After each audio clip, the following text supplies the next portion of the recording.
Chapter 158. Looking at the modern military base in front of her, Qin Xueqing had some thoughts of retreating. But when Qin Shi heard her words, he couldn't help but raise his eyebrows.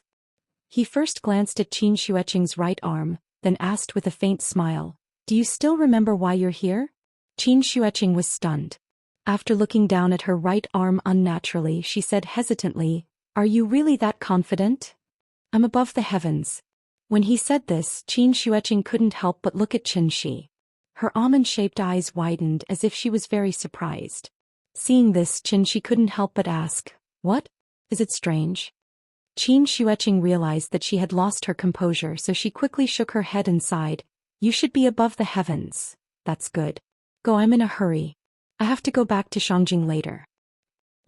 Perhaps she was infected by Qin Shi's strong confidence.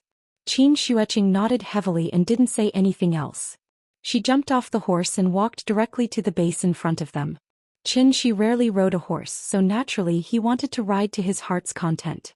So he leisurely followed behind his sister-in-law to the base. If Nian Yan was here, she would have already clamored to ride a big horse. The base didn't have a wall. It was surrounded by a circle of barbed wire, and the so-called gate was only a railing that could be raised. The strange behavior of the two had already attracted the attention of the sentinels. However, their attire made the sentinels think that they were customers who came to buy drugs, so they didn't suspect anything. Therefore, when Qin Xueqing approached the gate, a soldier came out from the side of the sentry post and then he started talking. Qin Xueqing didn't look at the soldier. Instead, he looked at an empty space not far behind the soldier. There were a lot of wooden stakes there, and a few of them had people tied to them just like the crucified Jesus. These people were full of scars and they hung on the stakes motionlessly. No one knew whether they were dead or alive. She took a closer look, and after confirming that those people were not Wuxia's people, she could not help but let out a sigh of relief. If the hostages were to die here, the reputation of the Shangjing emergency department would be completely lost. Seeing that Qin Xueqing didn't reply, the soldier was a little angry, so he wanted to come up to her and take her back for questioning. Just as he reached out to grab Qin Xueqing's left arm, Qin Xueqing made the first move and directly grabbed the soldier's neck. Qin Xueqing exerted a little force with her slender fingers, and the unlucky guy's neck was broken. She wasn't a helpless flower vase. Even if one of her hands was broken, she was still a great master in the gang state. There was a surveillance room in the base, and there were many monitors in it monitoring the movements in the surrounding villages. When they passed by the sentry post, because they moved too quickly, the monitors didn't notice what happened there. Now that Qin Xueqing was standing at the entrance of the base, this move immediately attracted the attention of the monitors. Looking at the soldier who was casually thrown to the ground, the monitors immediately sounded the alarm. The shrill alarm suddenly rang over the village. At this moment, the entire base seemed to come alive, and countless soldiers rushed out from all corners of the base with guns. Even the soldiers who were still training on the training ground immediately stopped their training, and under the command of the instructor, they instantly entered combat mode. Looking at Qin Xueqing, who stirred up the hornet's nest, Qin Shi couldn't help but feel speechless. He originally thought that Qin Xueqing would sneak in, blow up a few houses to distract the enemy and then take action. He didn't expect that she would attack the door in such a simple and crude way. This style of doing things was somewhat similar to his style. When Qin Xueqing heard the sudden sound of the alarm, she was also shocked. She carefully looked around and made sure that no one else was watching before she made her move, but she forgot that there was a monitoring system here. After cursing herself a few times with some annoyance, Qin Xueqing quickly jumped into the sentry post next to her. She really wasn't cut out for assassination and sneak attacks. The sentry post at the entrance of the base was not like the previous sentry tower. It was a square reinforced concrete building 2 stories high, and the walls were thicker, which served as both a sentry post and a defense function. There were 3 soldiers in the sentry post. After hearing the alarm, one of them was ready to go out to check the situation, but he didn't expect to run into Qin Xueqing, who rushed into the sentry post. Almost without any reaction, he fell to the ground silently. A master could kill people within 10 steps like killing chickens. When Qin Xueqing sneaked up to the second floor, the other 2 soldiers were still observing the situation on the second floor. They saw Qin Shi leisurely riding a horse in front of them. When they were about to shoot the stranger in front of them, Qin Xueqing had already twisted their necks from behind. After the monitor explained the enemy's situation and location through the broadcast, the soldiers all rushed toward the sentry post. After all, they were not a regular army, but the private armed forces of the drug lords, so they didn't have high discipline. When they heard that the enemy had invaded, they swarmed over. Qin Xueqing sneaked a glance at the situation below. There were at least 200 to 300 people and they were all fully armed soldiers. These private armed forces were actually not much different from terrorists, so when they saw the body at the gate, they didn't need anyone to give orders, and 3 soldiers carrying rocket launchers directly walked out. The drug lords lacked everything but money. It was just a sentry post and they could just blow it up and fix it later. They were carrying Carl Gustav M3 84mm rocket launchers, which were only produced in the 1990s and had been purchased and equipped by many countries. They could destroy all armored vehicles, including heavy tanks, as well as defense facilities such as bunkers, field fortifications, and so on within a range of 300 meters. The rocket launcher's initial speed was not fast, only 110 meters per second. After it was fired, it would keep accelerating until it was close to the speed of sound. 3 rocket launchers left 3 long trails of thick smoke behind them as they blasted directly toward the isolated sentry post. Qin Xueqing hid behind a hole in the wall on the 2nd floor of the sentry post, not daring to show her head. After hearing a series of buzzing sounds, she felt that something was wrong. Just as she was about to secretly observe the situation outside, a violent explosion occurred. Boom. Boom. Boom. Gravel flew everywhere and the ground shook. The sentry post shook violently, and Qin Xueqing suddenly felt a sense of fear in her heart. After about 10 seconds, the violent shaking gradually subsided. Qin Xueqing secretly poked her head out and was immediately shocked. The explosion did not hit the sentry post but the crowd below. Fortunately, they didn't use anti-personnel shells but armor-piercing shells. Otherwise, there would be no survivors here. Clatter, clatter. The sound of horse hooves sounded again. After using his true essence to calm the frightened horse, Qin Shi rode into the base leisurely. He had to admit that his sister-in-law was indeed talented in gathering monsters. Otherwise, even if there were 3 more rocket launchers, it would be impossible to cause such a huge loss to the enemy. They actually dared to shoot his sister-in-law in front of him with an RPG. Chapter 159. After entering the gate of the base, the horse stopped. It kept snorting as though it did not like the smell of the place. When the drug lords heard the commotion, they ran out with guns in hand. Thus, they did not wear any protective equipment. The purpose of bulletproof vests and helmets was not to stop bullets. With the exception of the super heavy helmets used for explosive disposal, there was no other helmet in the world that could stop a rifle bullet. Even if he was lucky enough to block the bullet, his ribs would be broken if the bullet hit him, and his neck would be broken if the bullet hit him. This was equivalent to the full power attack of a martial arts expert. Thus, the real purpose of the protective equipment was to stop the debris and rubble produced by the explosion on the battlefield. Because the 200 to 300 people were standing too close to each other, the 3 rockets exploded right in the middle of the hornet's nest. Some of the people who were standing further away were also injured by the rubble from the rocket launcher. As for those who were blessed by God and did not suffer any injuries, they were also stunned by the powerful explosion. They fell to the ground and were unable to get up. The rocket launcher was much more powerful than the bullets.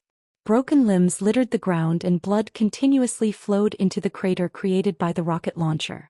In just a short while, a shallow pool of blood had already formed. Because the scene was too bloody, Qin Shi immediately displayed his good habit. That was to clean up the battlefield. Regardless of whether they were dead or not, he would go up and burn them all to ashes. Massacre? Bloody? Pooh. No, this was purification. In terms of brutality, if terrorists were ranked first, then drug lords would definitely be ranked second. Thus, forgiving them was God's job. Qin Shi was only responsible for sending them to see God. 200 to 300 people were instantly engulfed by the fire. Qin Xueqing glanced at the scene and walked out from the outpost. Then she stood beside Qin Shi with a complicated expression. Qin Shi picked up a gun from the ground. Caliber. The first small-caliber rifle to be officially listed in the world. It was used on a large scale during the Vietnam War. Now it had been completely retired and replaced by the M16A2. The old version had become a civilian rifle in North America and Europe. He had played Counter-Strike before, but he had never played with a real gun. So after getting the gun he studied it carefully. In the end he didn't forget to take out the magazine and take a look. Then he put it back. Fortunately the magazine was full. Let's go and see where the hostages are being held. Leaving the horse at the gate, Xianxia swaggered into the base with Qin Xueqing.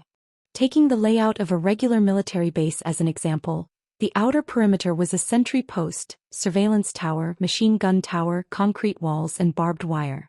Inside the base was an arsenal and armory, a fuel depot and barracks, including dormitories, dining halls and toilets. The drug lords were not so particular. The anti-aircraft guns were placed at the entrance of the base, and the surface-to-air missile launchers were placed in the middle of the base. What was even more bizarre was that there was actually a villa not far behind the missile launcher. The villa was 2 stories high and there was a small garden in front of it. It was obvious that this was the base of the drug lords. The 2 of them surrounded the base. Xianxia held his gun and constantly shot at the fish that tried to escape the net. Whoever dared to show their head, he raised his gun and shot. 30 bullets were quickly used up. When there were no more bullets, he threw down the rifle and shattered the ground with his foot. With a wave of his hand, a series of gravel accurately hit the enemy's forehead.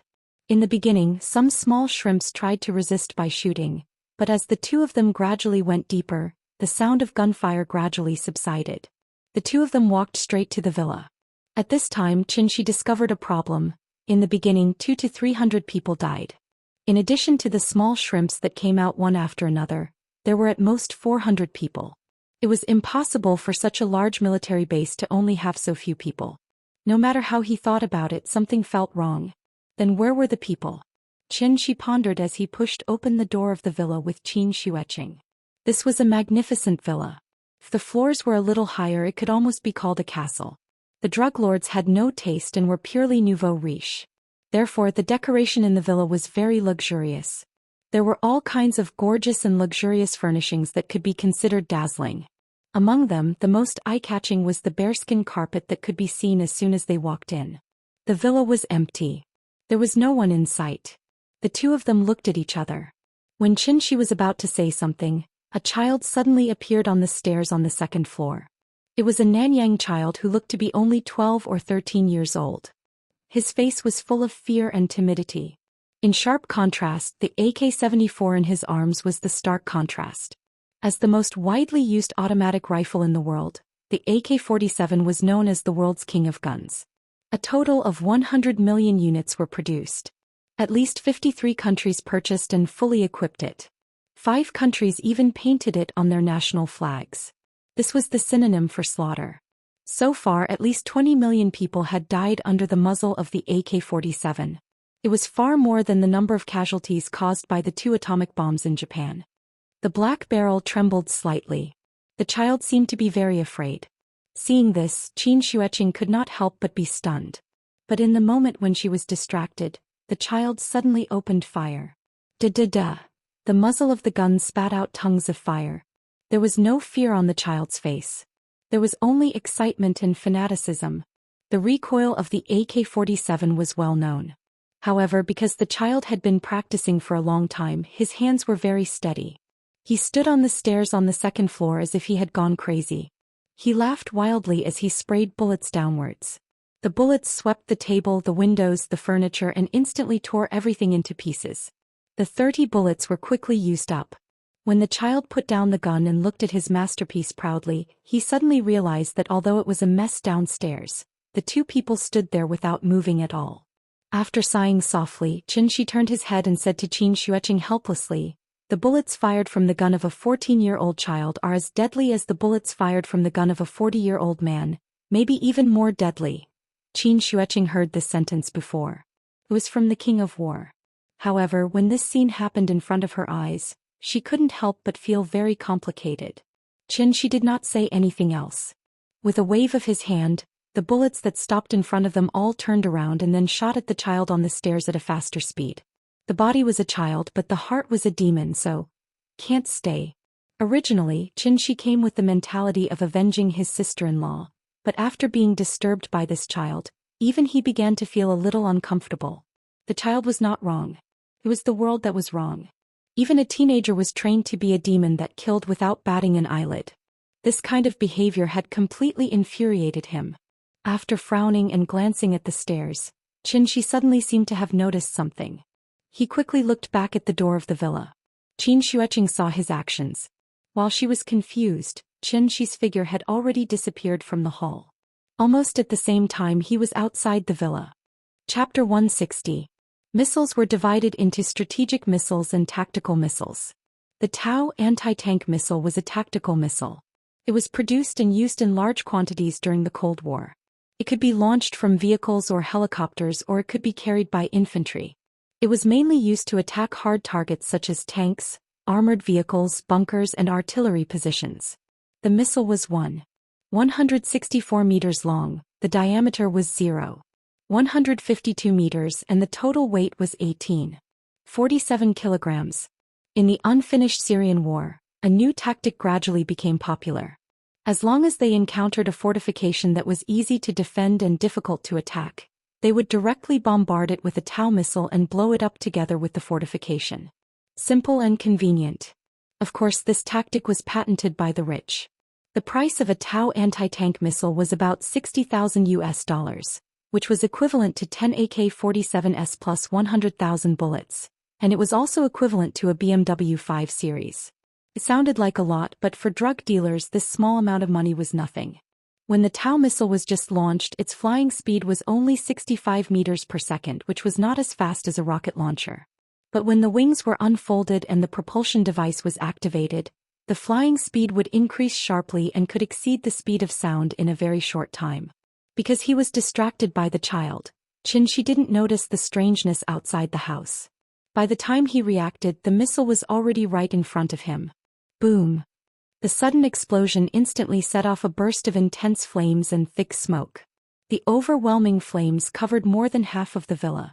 Xianxia rushed out of the villa to take a look. She saw Xianxia standing at the door of the villa, his right hand raised in the air. A semicircular invisible shield blocked the flames and smoke set off by the explosion in the air. Xianxia looked up and saw every detail. The raging flames above the villa looked terrifying, but it was like a monster locked in a glass room. It could only roar and wreak havoc outside. It was like watching a silent movie. The invisible shield even blocked the sound, so only the dancing flames in the sky could be seen, but no sound could be heard. Xianxia withdrew his right hand and some small flames fell from the sky. What followed were some pitch-black oil and debris, which were the remains of the missile. No need to search, the person is definitely not here. But, what do you mean? If I'm not wrong, this base is just a cover-up. After hearing his words, Xianxia frowned and began to think. When she stood behind Xianxia and was about to say something, Xianxia suddenly jumped up from the ground and flew directly into the air. As he flew higher and higher, the topography of Mayman appeared clearly in front of Xianxia. The base, the village, the sea of poppy flowers. From a high vantage point he could see everything clearly. The base seemed to be very big, but there were not many people inside, which was very unreasonable. Moreover, as soon as they stepped into the villa, a missile was fired at them. This also meant that someone was definitely secretly observing them. Xianxia was too lazy to play the game of cat and mouse with them, so he directly flew up.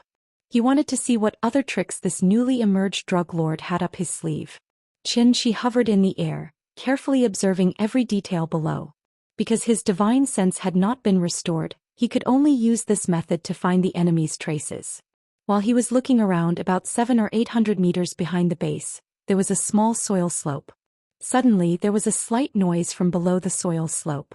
Immediately afterward, a gate suddenly appeared on the soil slope. After the gate opened, something slowly rose from below. A missile launcher. Unlike the empty shelf in the center of the base, there were already 4 pottery missiles on it. In just a few seconds the launcher was ready and the warhead was aimed at Xianxia in the sky. However, just as the first missile flew off the launcher, Xianxia suddenly raised his right palm and his palm was facing the missile. Just like a traffic policeman directing traffic, the missile suddenly stopped in mid-air.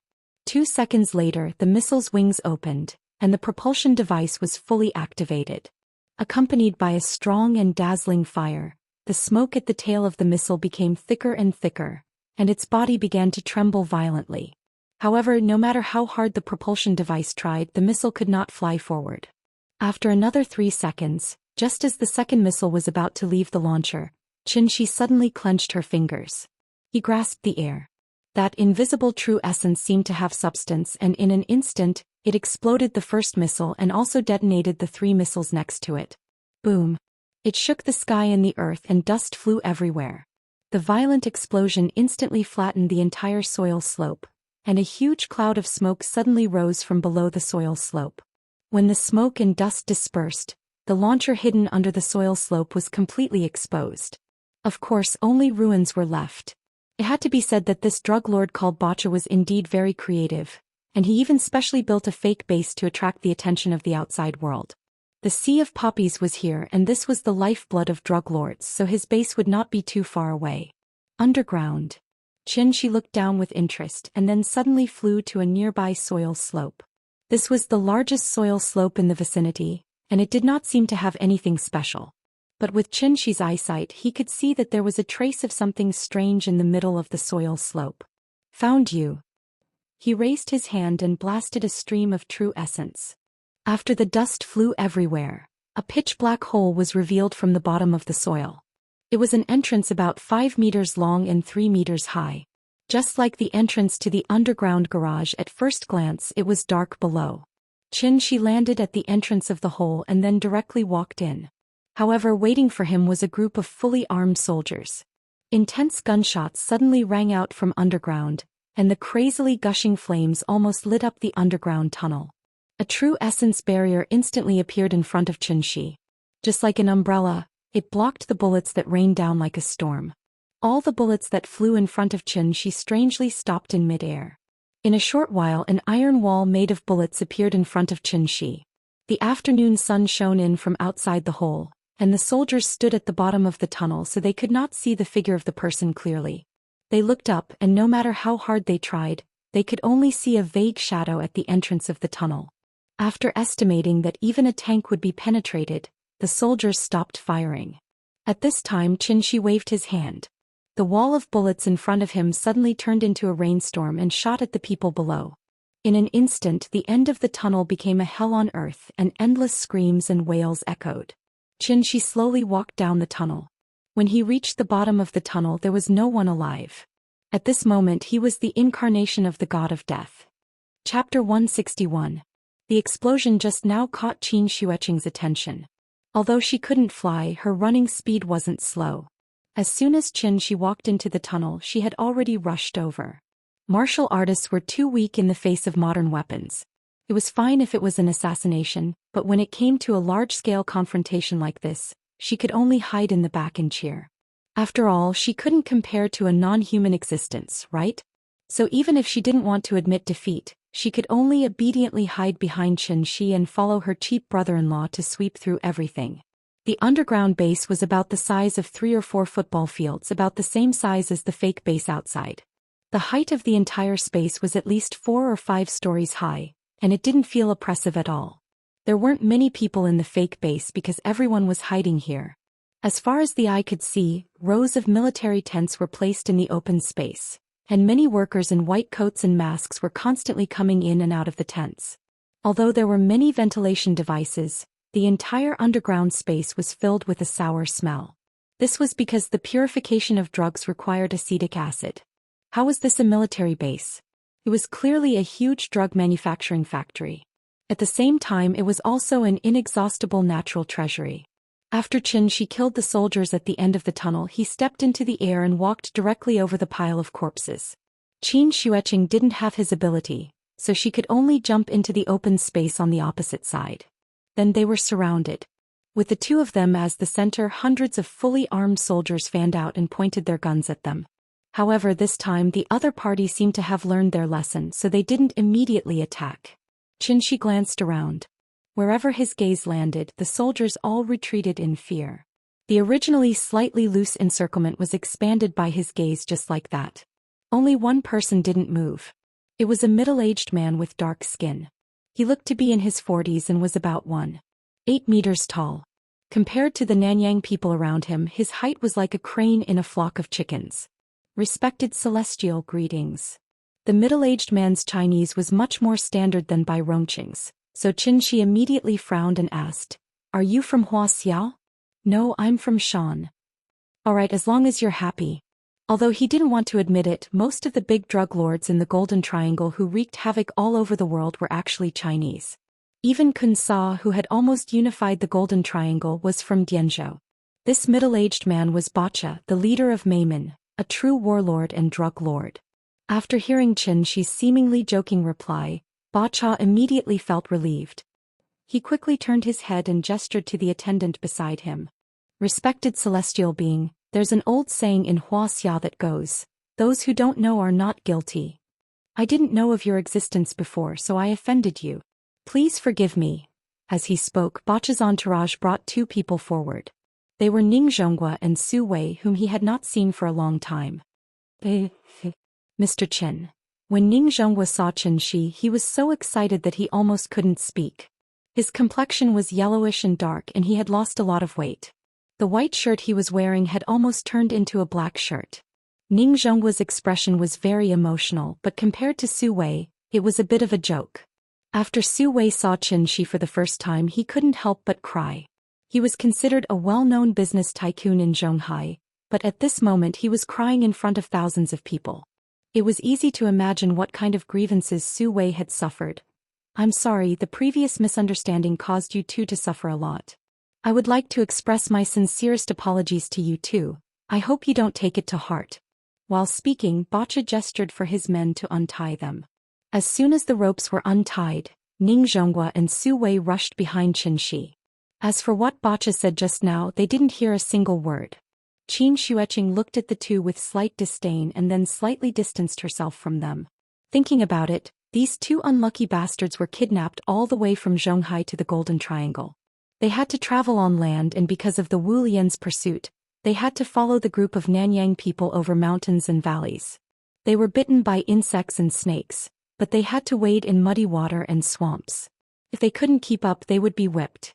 The two tycoons of the business world had lived like princes for most of their lives. During this trip, they truly experienced the suffering of the human world. This was probably the extent of the Red Army's long march. When they arrived at the Golden Triangle, they were locked in a dungeon. They ate, drank, and pooped in a room. They were no different from pigs in a pen. So, how could they not stink? Xianxia stood in place and ignored the unlucky Ning Zhonghua and Su Wei. Instead, he calmly continued to watch Bacha. When Bacha saw this, he didn't say anything else. He turned his head and said a few words to the attendant next to him. Not long after the attendant left, when he came back, he was pushing a trolley that looked like a food delivery trolley. The food delivery trolley was covered with a white cloth. When the attendant opened it, several heads were placed on top of it. These are the leaders of this operation. If you don't believe me, you can ask them to come out and identify. Bacha smiled and pointed at the food delivery trolley. It looked a bit like a staff member selling snacks and fruits on a train. Xianxia finally saw the ruthlessness of a drug lord today. When the evil people in this world were truly ruthless, there was really no bottom line. After a deep sigh, Xianxia suddenly asked, "Just now you wanted to fight, now you want to surrender. Are you so sure that I'll let you go?" No, I'm not sure." Bacha shook his head and said calmly, "I didn't know that you were a celestial being, so I dared to offend you. Now that I know, I naturally have to change the way to solve the problem." "Solve the problem? How?" "With the people behind you." After saying this, Xianxia once again scanned the surroundings. As far as his eyes could see, the soldiers all retreated. At this moment he was like Zhang Fei at the Changban slope. His roar scared Xia Hojie to death, and he alone forced the millions of Chao soldiers to retreat. After seeing his inhuman methods, the morale of the soldiers fell to the bottom. Because they weren't facing a human at all, how could they fight? However, Bacha seemed to have already expected Xianxi's reaction. So after hearing Xianxi's words, he didn't panic at all. Instead, as if he was making an introduction, he calmly said, "When I first built this underground base, I already buried 5,000 tons of explosives. 5,000 tons of explosives was equivalent to 8,000 Tomahawk missiles, which was also equivalent to a quarter of the Hiroshima nuclear explosion. And this was his trump card." Chapter 162. Xianxi's expression didn't change at all when he heard that there were 5,000 tons of explosives buried here. Seeing this, Bacha continued, 5,000 tons of explosives isn't a threat. It's a means of self-protection. Just like a gecko cutting off its tail or a pufferfish bloating, it's an animal's instinct.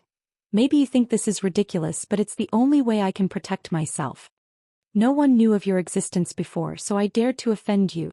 I'm just following orders. I hope you can understand my difficulties. Ba Cha kept a low profile. Xianxia didn't speak, as if he was thinking about something. But at this moment, there was a strange movement in the tunnel behind him. Xianxia quickly looked back. Two gates suddenly extended out from the walls on both sides. The speed of the gate closing was very fast, and within a few seconds, it had already firmly closed together, completely sealing off their way back. Judging from this, Ba Cha was obviously prepared to fight to the death. Every celestial was a legendary existence. In fact, they couldn't be considered human anymore. After all, how could humans fly in the sky? Before receiving the mission, Ba Cha had a bad feeling. He thought he could take advantage of the recent turmoil in Wulian, but he didn't expect to kick an iron plate. It was a steel plate. Although a great grandmaster in the aura state could control objects with chi, this kind of celestial being who could pinch and explode missiles in the air could not even break the aura shield when faced with the suppressive firepower of a reinforced company, and could even shoot back all the bullets. Ba Cha was completely out of ideas. Since he couldn't beat them, he could only fight to the death. Anyway, a celestial's life was much more valuable than an ant's life. Ba Cha was a famous drug lord, so he had already put his life on the line. So after he made up his mind, a faint smile appeared on his face, as if victory was already in his hands. Celestials weren't afraid of missiles because missiles couldn't hit them. Now the entire base had become a sealed can. Once it exploded, the celestials in the center of the explosion were no different from ants like them. They would still turn into ashes. However, just as Ba Cha was feeling proud of himself, Xianxia smiled faintly. Have you played Fight the Landlord? Ba Cha was stunned. He didn't expect him to suddenly ask such a question. Before Ba Cha could answer, Xianxia directly asked a second question. Do you know what's bigger than a king bomb? Bigger than a king bomb. Ba Cha was confused. He thought there was a deeper meaning in Xianxia's words, so he immediately thought carefully about it. For twos? No, in Fight the Landlord the king bomb was the biggest card? He was still pondering. Xianxia had already given him an answer. Let me tell you, bigger than a king bomb, flipped the table as his voice Xianxia's words and the others' heezes of, before they could react they were dragged by Xianxia and flew straight up the tunnel. At this moment Ba Cha finally reacted. At this time he no longer had any expression of victory, only a face of impatience. He kept roaring at the soldiers, beat them. Don't let them get away. When the nervous soldiers heard his roar, they were so scared that they immediately pulled the trigger. They didn't even see a shadow before they started shooting. Intense gunshots instantly resounded throughout the entire base. However, Xianxia was extremely fast. In the blink of an eye, he had already dragged the three of them to the door that isolated the exit. A long sword condensed from true essence suddenly appeared in his hand. The long sword pierced through the gate.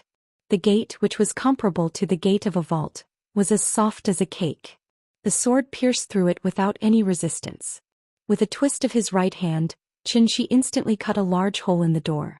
The cave was not big, only a little more than a meter in diameter. Xianxia led the three of them out of the cave and then soared into the sky.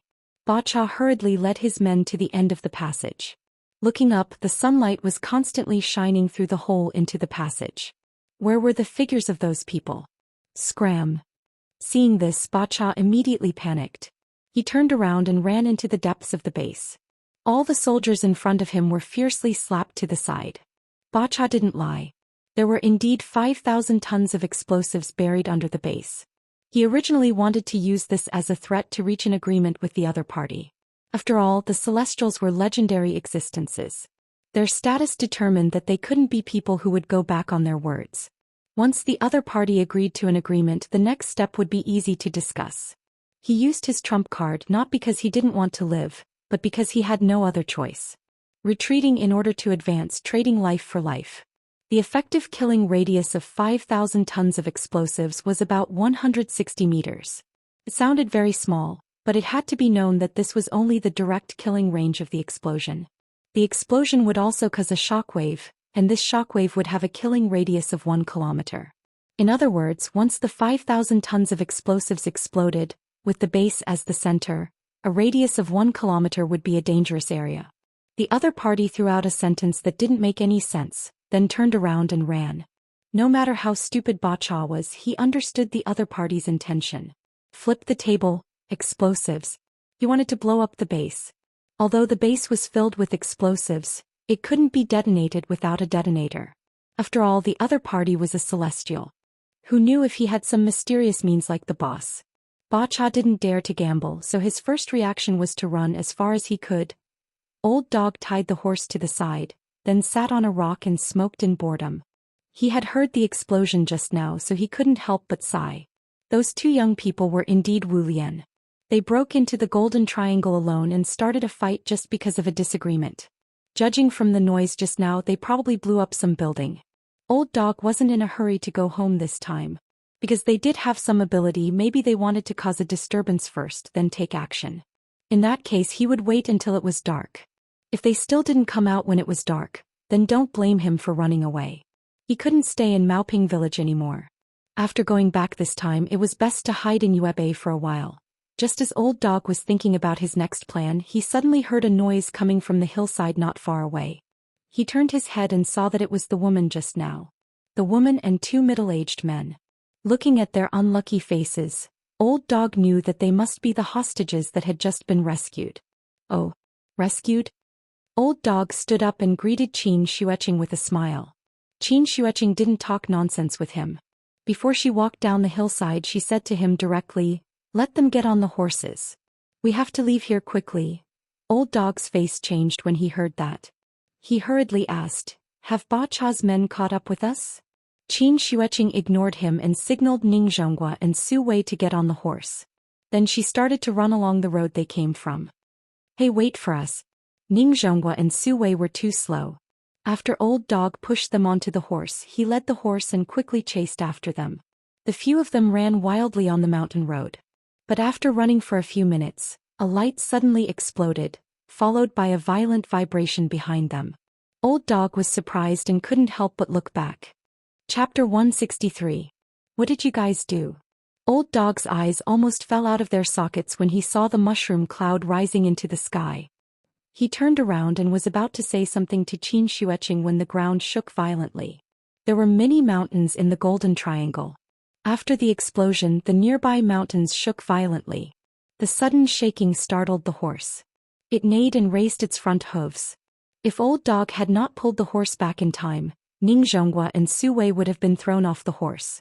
The explosion happened underground. 5,000 tons of explosives was theoretically enough to trigger a magnitude 4 earthquake. Because the speed of sound was much slower than earthquake waves and light waves, Old Dog only heard the earth-shattering explosion after about 10 seconds. It was like a muffled thunder in summer. It was loud and continuous, resounding through the sky. Old Dog was so frightened that he jumped up. Even the Old Dog was scared, let alone the animals. In an instant, all the birds in the forest were frightened and flew out of the forest. They covered the sky and the earth, even blocking the sunlight. The birds flapped their wings. It was as if it was raining. The horse whined and raised its hooves to gallop away. Old Dog was not paying attention and the reins slipped out of his hands. The horse rushed forward with Ning Zhonghua and Su Wei on it. Ning Zhonghua hugged the horse's neck tightly while Su Wei hugged Ning Zhonghua's waist tightly. The two unlucky fellows sat on the horse's back, shouting for help as they were carried away by the horse. The tremor lasted for about a minute. Unlike when they came, the four of them were running all the way back. So after a while they returned to the small village from which they came. Because of the big explosion just now, the villagers in the village were so frightened that they all ran out. The adults and children were all gathered together, chattering about something that no one knew what. Qin Xueqing saw Qianxia standing in the sea of poppy flowers at a glance. He seemed to be thinking about something. Qin Xueqing came close behind him. After pondering for a moment, she suddenly asked, "You want to destroy these things?" Hearing this, Qianxia sighed deeply. Then he smiled and said, "I did have such a plan just now. But after thinking about it carefully, I realized I really don't have that ability." Even the moon had been conquered, yet humans were defeated by a small plant. Was he really unable to resist it? Actually, that wasn't the case. Drugs were easy to suppress but not the human heart. Put out the poppies, marijuana, morphine, cocaine. Even if these plants were completely wiped out, humans would still research new types of chemical drugs. He could destroy Maimon and the Golden Triangle, but he could not call back the hearts of those who had abandoned themselves. Qin Xueqing understood what Xianxia meant. She didn't know what she was thinking, but she suddenly took out her phone and mumbled to herself, "But seriously, this place is really beautiful. I have to take a picture as a souvenir." As she spoke, Qin Xueqing took a picture of everything in front of her. The blue sky, the white clouds, and the endless sea of bright red flowers. Xianxia's back was particularly prominent in the sea of flowers. There are flowers in the world like a sea. Stay in one place and don't let them drift. But the fragrance of jade, the silky and exquisite figure, chasing after the sun in the warm red clouds. Shangjing Hohai. The twin brothers went home for dinner. As soon as they left, only the mother and daughter were left in the shop. 4 or 5-year-old children were naughty. As soon as the brothers left, the little girl couldn't sit still. Seeing that Xianxia still didn't know when he would come back, Qin Ruoying made a very wise decision. She closed the shop and went home. The TV at home could play cartoons on demand, and the yard had been repaired so Nian could ride the big cat in the yard again. If it really didn't work, she could still play hide-and-seek with Nian for a while. Anyway, as long as the child played, she wouldn't look for her father for a while. There were only 3 tables of guests today. After Qin Ruoying cleaned up the tea house, she called Nian to go home. Now that the little girl had a new toy, it was the time for her to love it. She and the brothers built Lego blocks in the morning, so in the afternoon she naturally had to study her Barbie doll. In the winter in Shangjing, it got dark earlier and earlier. It wasn't even 5 o'clock yet, but the sky seemed a bit hazy. The mother and daughter walked to the door of the tea house. As soon as they opened the door, a gust of cold wind hit them in the face. It was snowing outside again. Qin Ruoying turned to close the door. The little girl stood obediently beside her, holding her Barbie doll and playing with it. The little girl was still young, so her playing was very rough. She didn't think about how to match the doll. Instead, she constantly twisted the Barbie doll's limbs and made a variety of abnormal shapes. The mother and daughter didn't notice that Xianxia had come back. Because there were no passers-by nearby, Xianxia landed directly on the street outside the tea house. Nian wore a white down jacket today, a pair of brown cotton boots on her feet, and a pink wool thermal hat on her head. She looked round and very cute. Qin Ruoying also wore a white down jacket, which was a parent-child outfit with Nian. She didn't wear a hat, and her beautiful black hair naturally hung down to her shoulders, which she casually tied together with a rubber band. Xianxia didn't disturb them. When Qin Ruoying closed the door and turned to take Nian home, she suddenly saw Xianxia on the street. It seemed that she was startled by the sudden appearance of Xianxia. Qin Ruoying immediately rolled her eyes at him.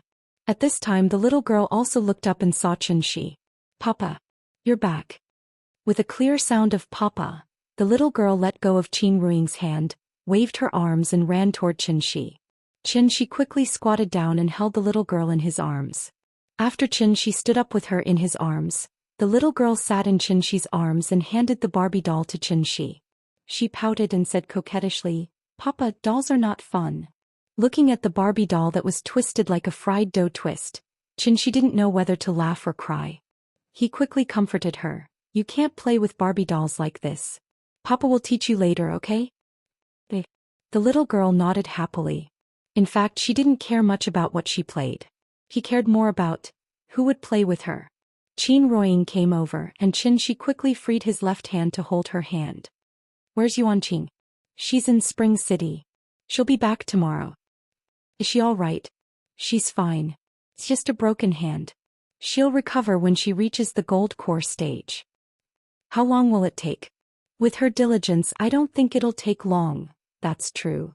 I want to eat braised lion's head." A noise suddenly came from the middle, interrupting the couple's conversation.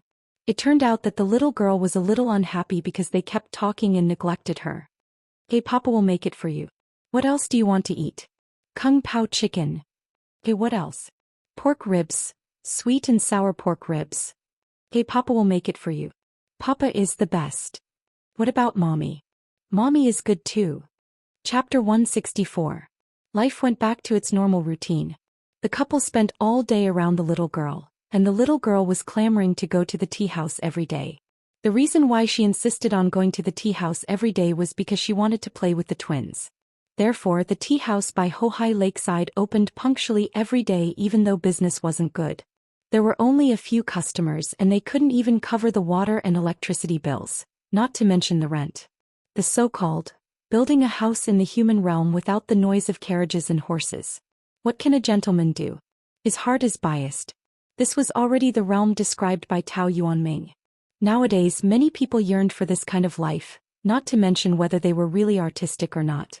This kind of life was easy to achieve, but that kind of transcendent state of mind was not something everyone could have. Therefore even Gu Lao couldn't help but sigh sometimes. This couple was really like an old man in a young man's skin. Xianxia had stayed in heavenly spiral for 500 years. Although he spent most of his time cultivating, he had lived for 500 years after all. With his current lifestyle he would be despised by the sect if he were to stay in heavenly spiral.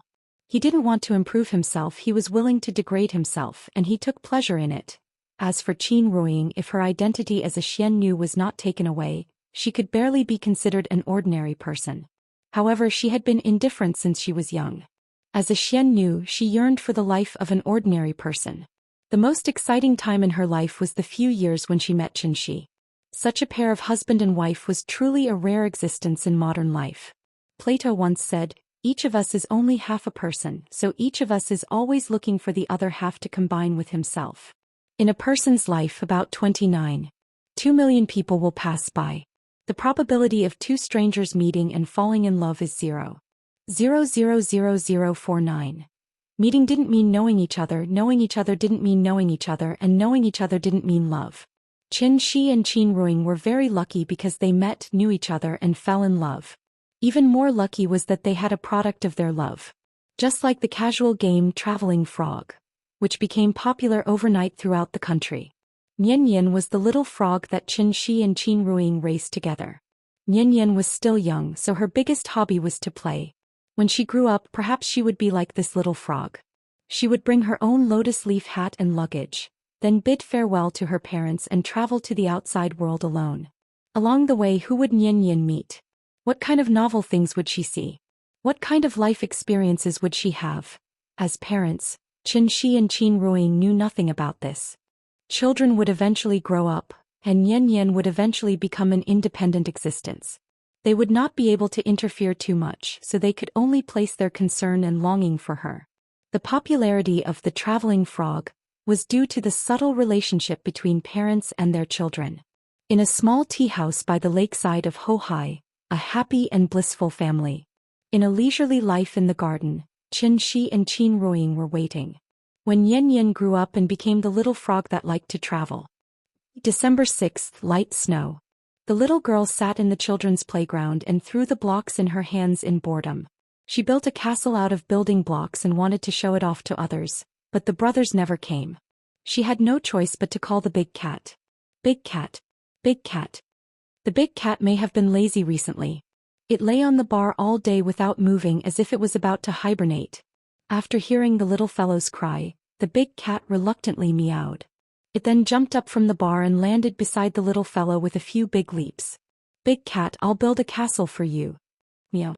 After a lazy response, the big cat curled up on the climbing mat and let the little girl surround it with blocks. According to the big cat's size, the little girl was busy. She was also experienced in this recently, so it didn't take her long to build a castle and cover the big cat inside. Looking at her masterpiece, the little girl couldn't help clapping her hands and giggling. "How about the big cat? Do you like it?"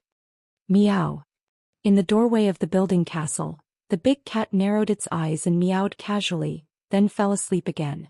The little girl lay on the mat, tilted her head and glanced at the big cat in the castle. Seeing that it didn't cooperate at all, she suddenly lost interest. Gu Lao must have been delayed by something today, so he didn't bring the twins. Without the company of the two brothers, the little girl was obviously not used to it. She sat on the cushion and thought for a while.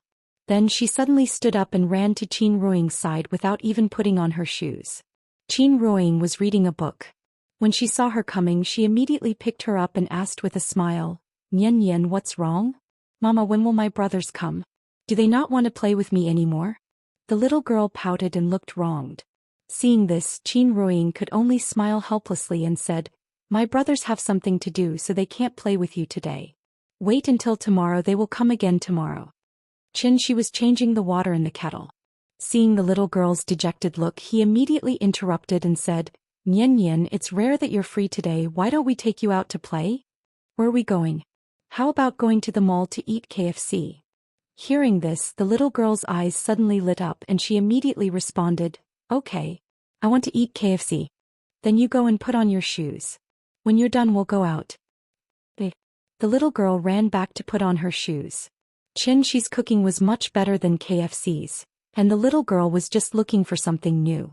Qin Ying naturally didn't have any objections to eating a meal once in a while, so she let it be.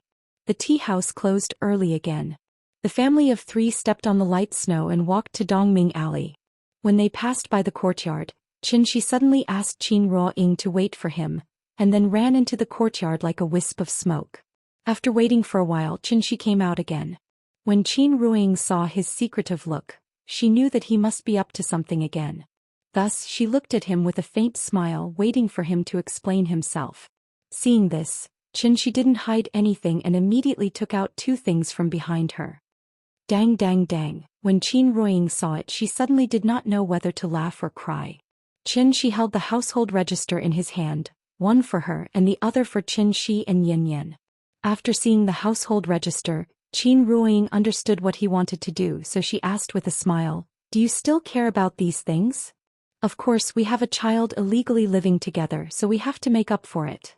At this time, the little girl grabbed the household register in Xianxia's hand, and then curiously turned it over. "Papa, what is this?" She did not know how to read, so she pointed to the 5 characters on it and asked. "Household register. Come on, Papa will teach you how to read." Holding the little girl in his arms, Xianxia pointed to the Chinese characters on the household register and taught her to read. The family of 3 walked out of the alley. When they were about to walk out of the alley, Qin Ying suddenly could not help looking back at the familiar alley. In a trance, she seemed to have returned to the past. At that time she would walk through this alley every day. But at that time she did not think. Chapter 165. After the family of 3 left Dongming Alley, Xianxia took a taxi and went straight to the Civil Affairs Bureau. The Civil Affairs Bureau was a magical place. Compared to the Human Resources and Social Security Bureau, the Civil Affairs Bureau was much more leisurely. The door was open and anyone could come and go. What was even more amazing was that next to the marriage counter was the divorce counter. They went in and came out. They went in again and came out again. Countless gratitude and grudges and endless expressions of all living beings. Today was not a big day and the weather was not good, so there were not many people who came to go through the formalities. As soon as the family of 3 walked into the hall, countless eyes fell on them. It couldn't be helped. Compared to ordinary people, Xianxia and Qin Ying's looks were too high. Some people who did not know the situation even thought that they were an unknown celebrity couple. What was even more eye-catching was that Xianxia was holding a lively and cute little girl in his arms. The child was already so big, but they still came to the Civil Affairs Bureau. Obviously, they were here to go through the divorce procedures. The young couple looked quite compatible. They were probably young and immature, so they got married and divorced impulsively. This kind of thing was common in the Civil Affairs Bureau. What a pity. Countless people secretly sighed. However, what made everyone's jaws drop was Xianxia did not take the divorce registration number, but the marriage registration number. When he came to the marriage registration counter with the number, the staff around him could not help but look at him. It was not unheard of to get on the bus first and then buy the ticket, but it was really rare to see someone come to buy the ticket when they were almost at the terminal. There were very few people getting married today, so it was Xianxia's turn immediately. He put the little fellow down, and then he and Qin Ying held the little fellow's hand as they walked to the counter. The Civil Affairs Bureau was under the control of the local government, so the policies and charging standards were slightly different in each place. It was okay in Shangjing. Taking the number, filling in the form, taking photos and getting the certificate cost 9 yuan, and taking photos 30 yuan. As long as the procedures were complete, they could get the marriage certificate in 20 minutes. When Xianxia got 2 brand new marriage certificates from the registration counter, a very strange feeling suddenly surged from his heart. They got married just like that. Unlike the excitement of a wedding, when they were getting their marriage certificate, they felt an indescribable heaviness. This was not a derogatory term, but a complimentary one. It was a very complicated feeling. Perhaps it was his sense of responsibility. He looked at the marriage certificate in his hand and then looked at his lover beside him. Even the look in his eyes was slightly different. Xianxia wanted to show the marriage certificate to Qin Ruiying, but the little girl in her arms snatched it away. The little fellow looked at her parents in the photo and giggled for a while. Then she suddenly stopped smiling and pouted at Xianxia. "Papa, why am I not in the photo?"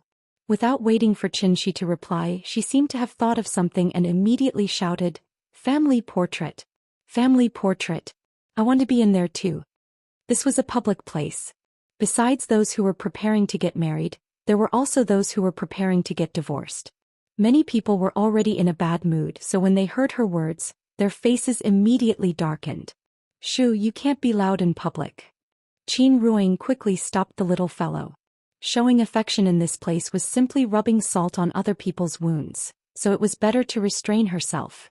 In order to meet the little fellow's request, the couple quickly took her to a corner, and then Xianxia took out his mobile phone. Click. The couple leaned close to each other. The little fellow sat in the middle of them, holding her little face with both hands and sticking out her little tongue to make a face. Looking at this family portrait, both of them didn't know whether to laugh or cry. The little fellow took the mobile phone from Xianxia. When she saw herself in the mobile phone, she immediately seemed to have succeeded in a prank and couldn't help but giggle. Just as the three of them were showing off their love, a couple in front of the divorce counter started arguing. Marriage required a photo of the two people and divorce required a photo of one person. Because the size of the photo provided by the woman was not up to standard, there was no way to go through the formalities, so the man asked the woman to go out and take another photo. The woman was unwilling, so the two of them quarreled in the hall. "You're deliberately looking for trouble, aren't you? You've done it twice and you still can't get it done. Let me tell you, I don't want to do it a third time. Are you in such a hurry to marry that vixen?" The man's attitude was very bad, so the woman's mood immediately rose and she opened her mouth to retort. Their voices were very loud, and they immediately attracted the attention of everyone present. When the man heard the woman's words, he was so angry that even his face turned red, so he roared angrily, "Watch your mouth. At this point, both of us know what's going on. Don't embarrass yourself here with me." The woman was stunned. After hesitating for a moment, she suddenly threw herself into the man's arms. Then the woman cried bitterly as she lay in the man's arms and murmured, "I don't want a divorce. I don't want it. Let's start over, okay? The man was also stunned. Looking at the most familiar stranger in front of him, the oath he once made immediately echoed in his ears. After all, she was the person he was most familiar with. After a deep sigh, the man didn't push the woman away but gently hugged her. At this moment, the staff at the counter smiled and said, "Why don't you two go back and think about it?" She came twice, but she even got the size wrong. Was this woman really that stupid? It was because she didn't want a divorce. Looking for trouble. This was the last way she could think of to delay it. However, after hearing the staff's words, the man gently shook his head. He whispered a few words to the woman, then pulled her out of the hall. This kind of episode happened almost every day, so the staff had long been numb to it. Seeing that the man and woman seemed to be in a dilemma for a while, he directly called the next number. The little girl looked at the scene in front of her in a daze. With her young mind, she really couldn't understand the complexity of it. After seeing the man and woman leave, the little girl raised her head and asked in confusion, "Why is Auntie crying?" "Because she's going to be separated from Uncle." "Why does Uncle want to be separated from Auntie?" Xianxia didn't know how to answer. After hesitating for a moment, he had to smile and rubbed the little girl's head, and then very stiffly changed the topic. "Come, let Dad hug you and let Mom rest. We're done with our business. Now I'll take you to eat KFC. Are you happy?" "Yes." As soon as she heard about KFC, the little girl fell into the trap. After obediently climbing into Xianxia's arms, she began to talk about what she wanted to eat later. Then, under the envious eyes of many people, Xianxia held the little girl in one hand and Qin Ruiying in the other hand, and slowly walked out of the marriage registration office. Marriage was like a carved ship. It depended on how you appreciated it and how you steered it. If you were wise, even if you didn't know your lover before marriage, you could be respectful to your lover after marriage. Chapter 166. Using KFC as bait, Xianxia took the little fellow out. After getting the marriage certificate, the family of three took a taxi and went straight to the World Trade Center. When Xianxia brought the little fellow to Shangjing last time, the father and daughter mostly went to scenic spots. This time when they suddenly came to the shopping mall, the little fellow was immediately dazzled by the dazzling lineup of shops on both sides of the street. There were many big shopping malls in Shangjing, and the World Trade Center's Heaven Staircase was relatively unique. Because it had a semi-closed pedestrian street, and above the pedestrian street, there was a 250-meter-long LED electronic light screen. In the evening, the sky screen would begin to play various videos, so there were often marriage proposals here. For 3,000 yuan, you could play a 3-minute proposal video on the sky screen. When the video suddenly played, the moment of romance could really melt anyone.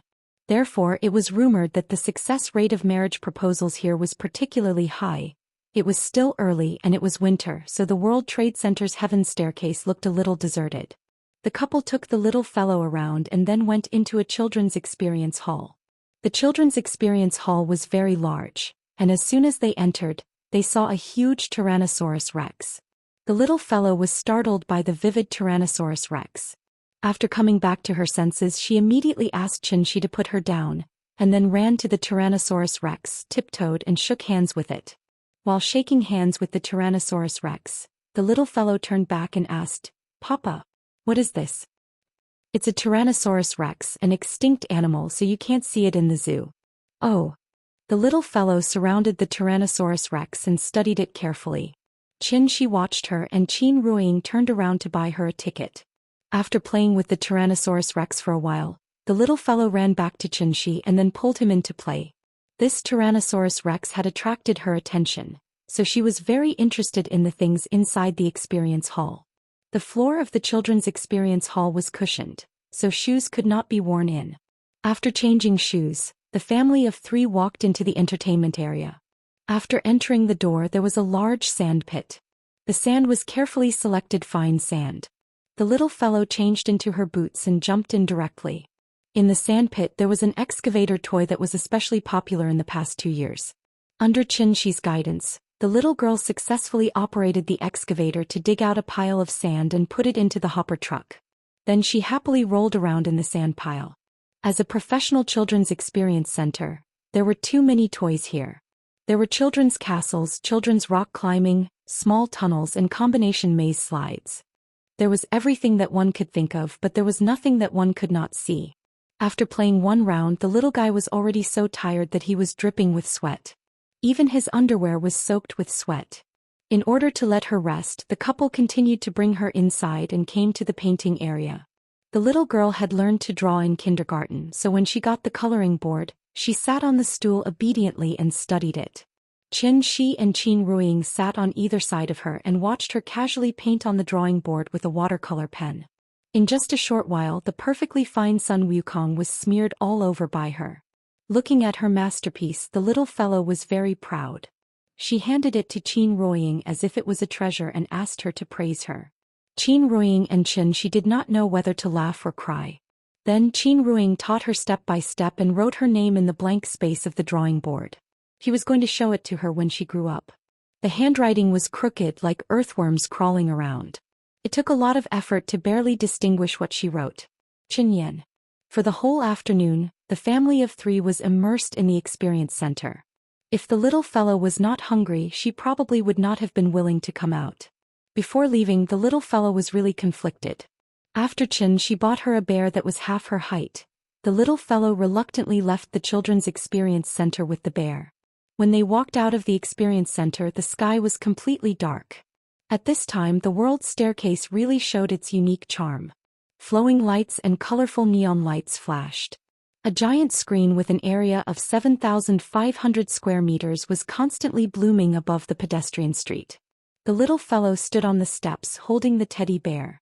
When she looked up and saw the underwater world animation on the sky screen, she could not help but open her mouth and exclaim, "Papa! Is that a dolphin?" "And yes, a dolphin." "What about that white one?"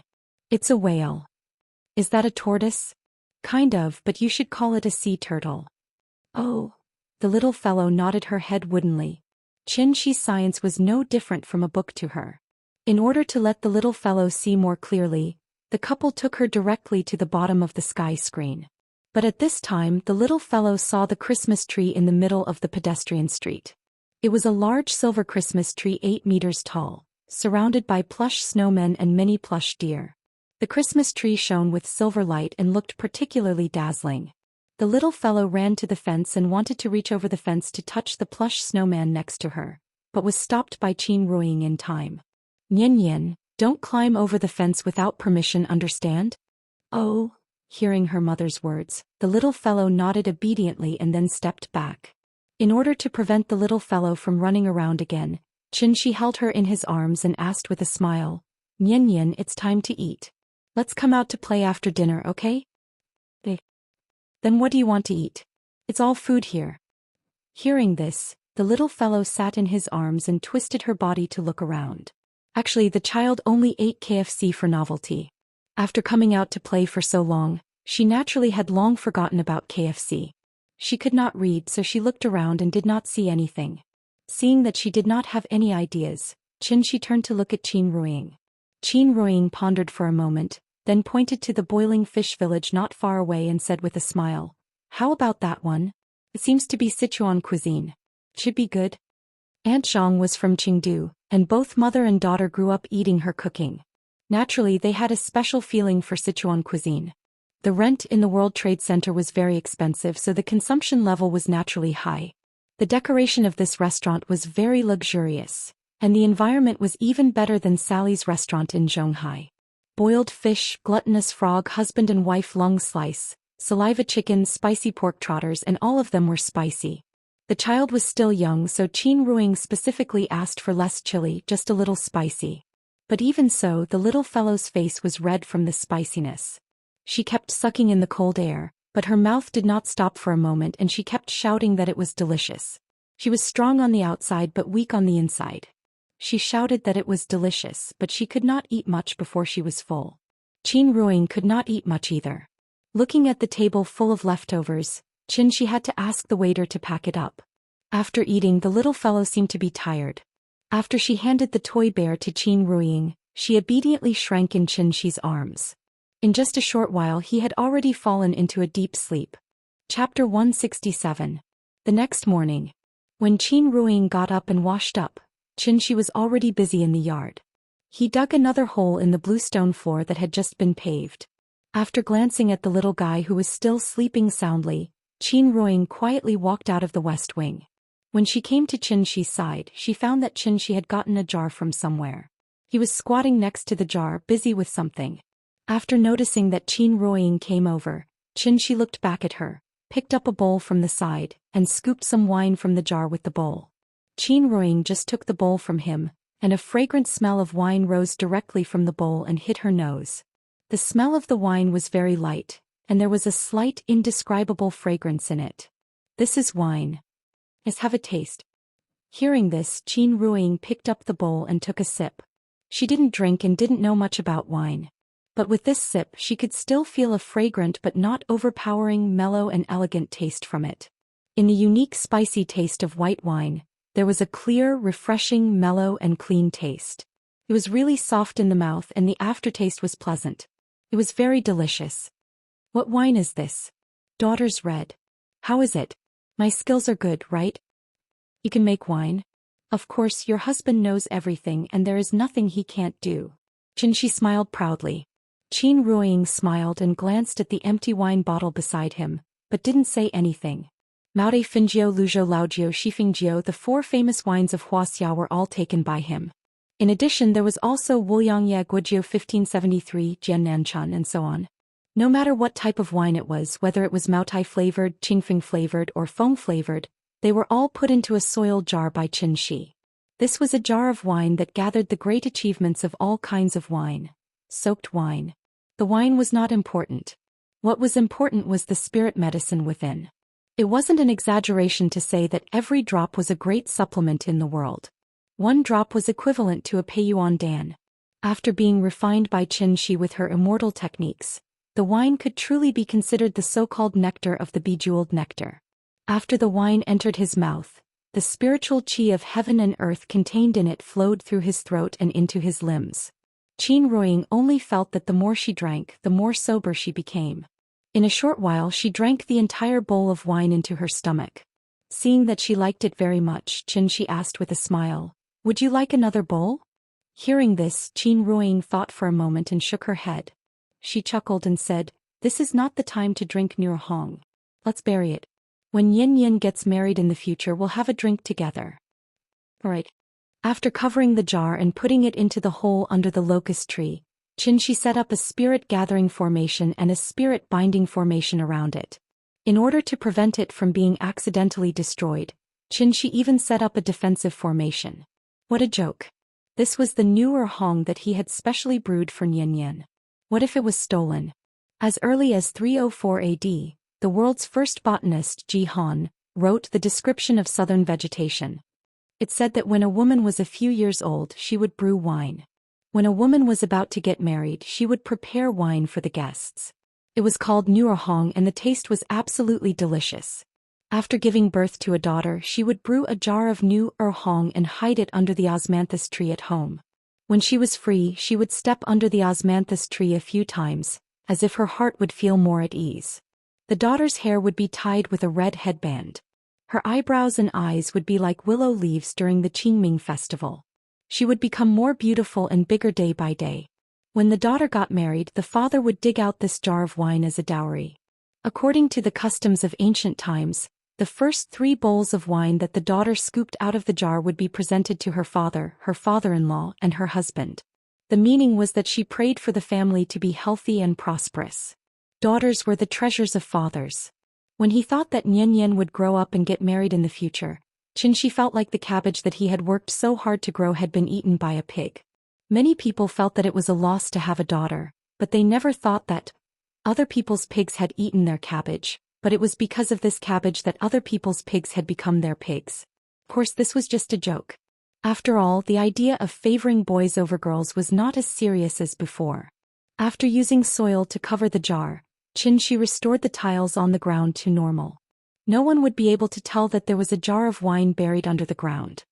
He turned around and was about to call Qin Ruiying back to the room when Qin Ruiying looked thoughtfully at the east wing and asked, "It's been 3 days. Why hasn't Yuan Qing returned yet?" "She's probably delayed by other things. Don't worry, she'll be fine." After indicating that Qin Ruiying did not need to worry, Xianxia led her back to the west wing. Perhaps it was because she was too tired from playing yesterday, so it was already past 9 in the morning, but the little fellow was still asleep. It was rare for the little fellow to sleep so soundly, so the couple did not wake her up. Instead they sat in the other corner of the room and let Xianxia guide Qin Ruiying's cultivation. Qin Ruiying's cultivation was also slacking. Even if Xianxia gave her all kinds of cheats, she had only just stepped into the early stage of qi refinement after cultivating for so long. He was not anxious at all. When it was about 11 o'clock in the morning, the little guy finally let out a whimper. During this time Qin Ruiying had been taking care of her. After hearing the little fellow's moans, Qin Ruiying immediately stopped cultivating and quickly walked to the bedside. "Nian Yan, are you awake?" "Ugh." The little fellow did not speak. She mumbled and rolled on the bed. After she moved her body and was almost awake, Qin Ruiying picked her up from the bed and went straight to the bathroom. Probably because she slept for too long, the little fellow did not come back to her senses for a long time. After washing up, she directly lay on Qin Ruiying's shoulder and continued to sleep listlessly. When Xianxia saw her unlucky appearance, he could not help but pinch her little face, and then took a crystal bun and waved it in front of her eyes. Awoo! With delicious food in front of her, the little fellow finally became energetic and stretched out her neck to take a bite. But at this time, Xianxia suddenly retracted his hand, making her bite empty air. The little fellow pouted and was about to be unhappy. Xianxia hurriedly stuffed the bun into her mouth. "Is it delicious?" "Delicious." When the bun entered her mouth, there was a strong fragrance. She was also greedy. She bit off more than half of it in one bite. Her mouth was like a hamster's mouth, round and very cute. "Eat slowly, don't choke." Qin Ruiying touched her head, then put her on the chair and let her eat. At this time Xianxia's phone suddenly rang. He picked up the phone and saw that it was a call from Gu Lao. "Oh. Guao? Boss Qin, why are you not open today?" "Hey, the child slept in and delayed the opening. Please wait a moment, we will come right away." "Okay, then we will wait outside for a while. Today the little fellow got up too late." The old man came with the twins, but the tea house was not open yet. So he called to ask about the situation. Xianxia thought that it was not good to let the old man and the children stand outside in the cold wind on this cold day, so he left to open the door for them. The retired old man's life was indeed very leisurely. Basically, he would come to have a cup of tea when he had nothing to do. It was not that the tea was delicious, but because the children could find something to play here. He did not have to worry about them, so he was happy to be leisurely. Chapter 168. Morning 11:20. After breakfast, when the mother and daughter came to the tea house, Xianxia was already playing Go with Gu Lao, and the brothers were also piling up blocks in the children's playground. As soon as Qin Ruiying put down the little fellow, she ran over and greeted the brothers with a smile. It had only been a day since they last saw each other, but the three little things were like long-lost old friends. After happily greeting the little fellow, the brother immediately shouted for her to come in. They were studying how to make a transformer with blocks. Seeing this, the little fellow immediately took off her shoes, plopped down on the mat, and then crawled to the brothers on all fours. Because of yesterday's experience, the little fellow was very proud today. After sitting for a while, she asked the brothers to guess where she went to play yesterday. The brothers' situation was similar to hers before. Their parents were not around all year round, so they rarely went out to play. Hearing the little fellow showing off her experience yesterday, the two brothers immediately opened their small mouths and their faces were full of envy. It's much bigger than here. Dinosaurs, sand, mazes, kisos, and so many children. There's everything. I'll take you to play next time. In the end, the little fellow did not forget to pat her chest and promise that she would definitely call the brothers together in the future, which immediately attracted the two brothers' agreement. She was showing off unscrupulously, but Qin Ruiying shook his head. As long as a child has something fun and novel, they can't help but show it off. This is human nature. Nian didn't have many toys before, so she was very envious of the brothers' toys. When she has toys that others don't have, she will naturally take them out to win the envy and recognition of others. At this time, toys have lost the meaning of toys, but become a tool for comparison, showing off, and not admitting defeat. Therefore, parents often see children arguing over toys, comparing whose toys are more fun and who has more toys. Everyone wants to be excellent. A healthy competitive spirit can promote a child's comprehensive and healthy development and make the child better. However, the competitive spirit can't be too strong or have no direction. If it goes in the wrong direction, it will be counterproductive. If the parents didn't guide them in the right way, the competitive spirit could very well turn into vanity. Vanity was a character flaw caused by excessive pursuit of vanity. It was also a distorted self-esteem. Even adults could not escape the clutches of vanity, let alone children. Qin Ruiying sat at the bar and was thinking about how to set up good values for the little fellow when the door of the tea house was suddenly pushed open. It was a mother and her daughter. The woman was in her early 30s, and she was dressed very gracefully and luxuriously. However, the most eye-catching thing was the little girl beside her. The little girl looked only 1 or 2 years older than Yan. At such a young age, he was wearing a Dior fur coat that was priced at tens of thousands, and he was carrying a Balenciaga bag in his hand. Just this outfit alone would cost at least 100,000 yuan. Children grew up quickly. Many of the clothes bought this year could not be worn next year. Therefore, by the time this winter was over and the next winter came, the 100,000 yuan would probably be gone. She was really rich and capricious. The woman stood at the door and looked at the layout of the tea house. After finding that only Xianxia and Gu Lao were here, she walked into the tea house with her daughter. Because Xianxia and Gu Lao sat on the right side of the door, the woman sat directly on the left side. She was a guest. Xianxia and Gu Lao were playing chess, so Qin Ruiying came out from behind the bar and went directly to the woman and asked, "Hello? Do you need something to drink?" The woman took off her coat and motioned the child to sit inside. After hearing Qin Ruiying's words, she picked up the price list on the table and looked at it. "Wui de Hong Pao." The woman looked at the price list and suddenly couldn't help but mutter, but her tone was somewhat like ridicule. Although her voice was low, Qin Ruiying, who was standing next to her, heard every word. Qin Ruiying did not respond and pretended not to hear. The woman thought for a moment. After putting the price list back on the table, she said with a little helplessness, "Biluakun." "Okay, please wait a moment." Qin Ruiying turned around to make tea for her. At this time, the little girl that the woman brought with her noticed the children's playground in the corner. When she saw the three little guys inside, she immediately raised her head and said to the woman with some excitement, "Mommy, can I go and play?" After saying that, the girl pointed to the children's playground. The woman had already heard the movement over there. After thinking for a moment, she said to the girl, "Good girl, don't go. You don't even know them. What if they bully you?" Hearing this, the little girl immediately pouted. It seemed that she was unhappy. Seeing this, the woman quickly hugged the child into her arms and comforted her. "We'll go home in a while. Mommy will play with you, okay?"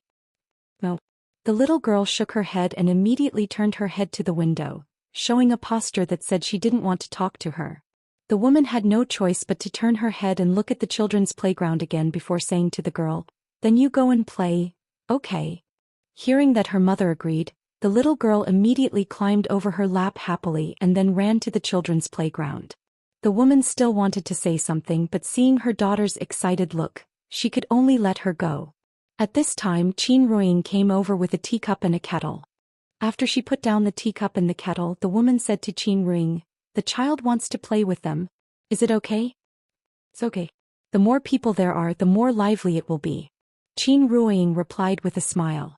She then turned around and returned to the bar counter. The woman seemed to be a little worried. After thinking for a moment, she picked up her coat and sat in the booth closest to the children's playground with a teacup. The little girl came to the fence and glanced at the three little guys who were lying on the ground stacking blocks. Then she asked a little nervously, "Can I play with you?" Hearing this, Nian immediately raised her head and grinned, "Okay. But you have to take off your shoes before you can come in." After getting Nian's approval, the little girl immediately took off her shoes and walked in. But after she came in, she found that she couldn't find a seat. The three little guys each sat in a direction with the building block castle as the center. The two brothers were lying on the ground with their buttocks raised high, so they took up a lot of space, making it impossible for her to squeeze in. Seeing this, the little guy immediately patted the two brothers, indicating that they should make room for her. "You guys make way. There's no space." The two brothers were thinking about how to arrange the castle's gate. Hearing the little guy's words, they finally came back to their senses and quickly squeezed out a seat for the little girl. After the little girl sat down, the little guy, as the host, immediately took out a pile of building blocks and placed them in front of her. "My name is Qin Yan. You can call me Nian." Chapter 169. Nian Tian Tian Wen Ming Ming. The four little ones squeezed in the children's playground. With more people, it suddenly became very lively. There were only enough Lego blocks to build two castles. Originally, the two brothers would have one set and Nian would have one set. After Tian Tian came, the little one gave her half, but this made it impossible for her to build a complete castle. Tian Tian seemed to have never played with Lego blocks before. She was so clumsy that she could not even build a house. When the little one saw this, she immediately went to her side and stretched out her hand to command, "You should put this here. Put this here. Here. And here." Under the little one's command, a small castle finally slowly appeared in front of Tian Tian. In order to make Tian Tian happy, the little one even dismantled her half-built castle and gave all the Lego blocks to her. While the little one was instructing Tian Tian to build the castle, the two brothers opposite were busy with their transformers. The Lego blocks were assembled with blueprints. Although the brothers did not understand the blueprints, this did not hinder their work. After being busy for a while, a transformer with clumsy hands and feet finally appeared in front of them. "Sister, look. Optimus Prime." The older brother patted the little one proudly. When the little one saw this, she immediately lay on the ground and carefully observed the transformer.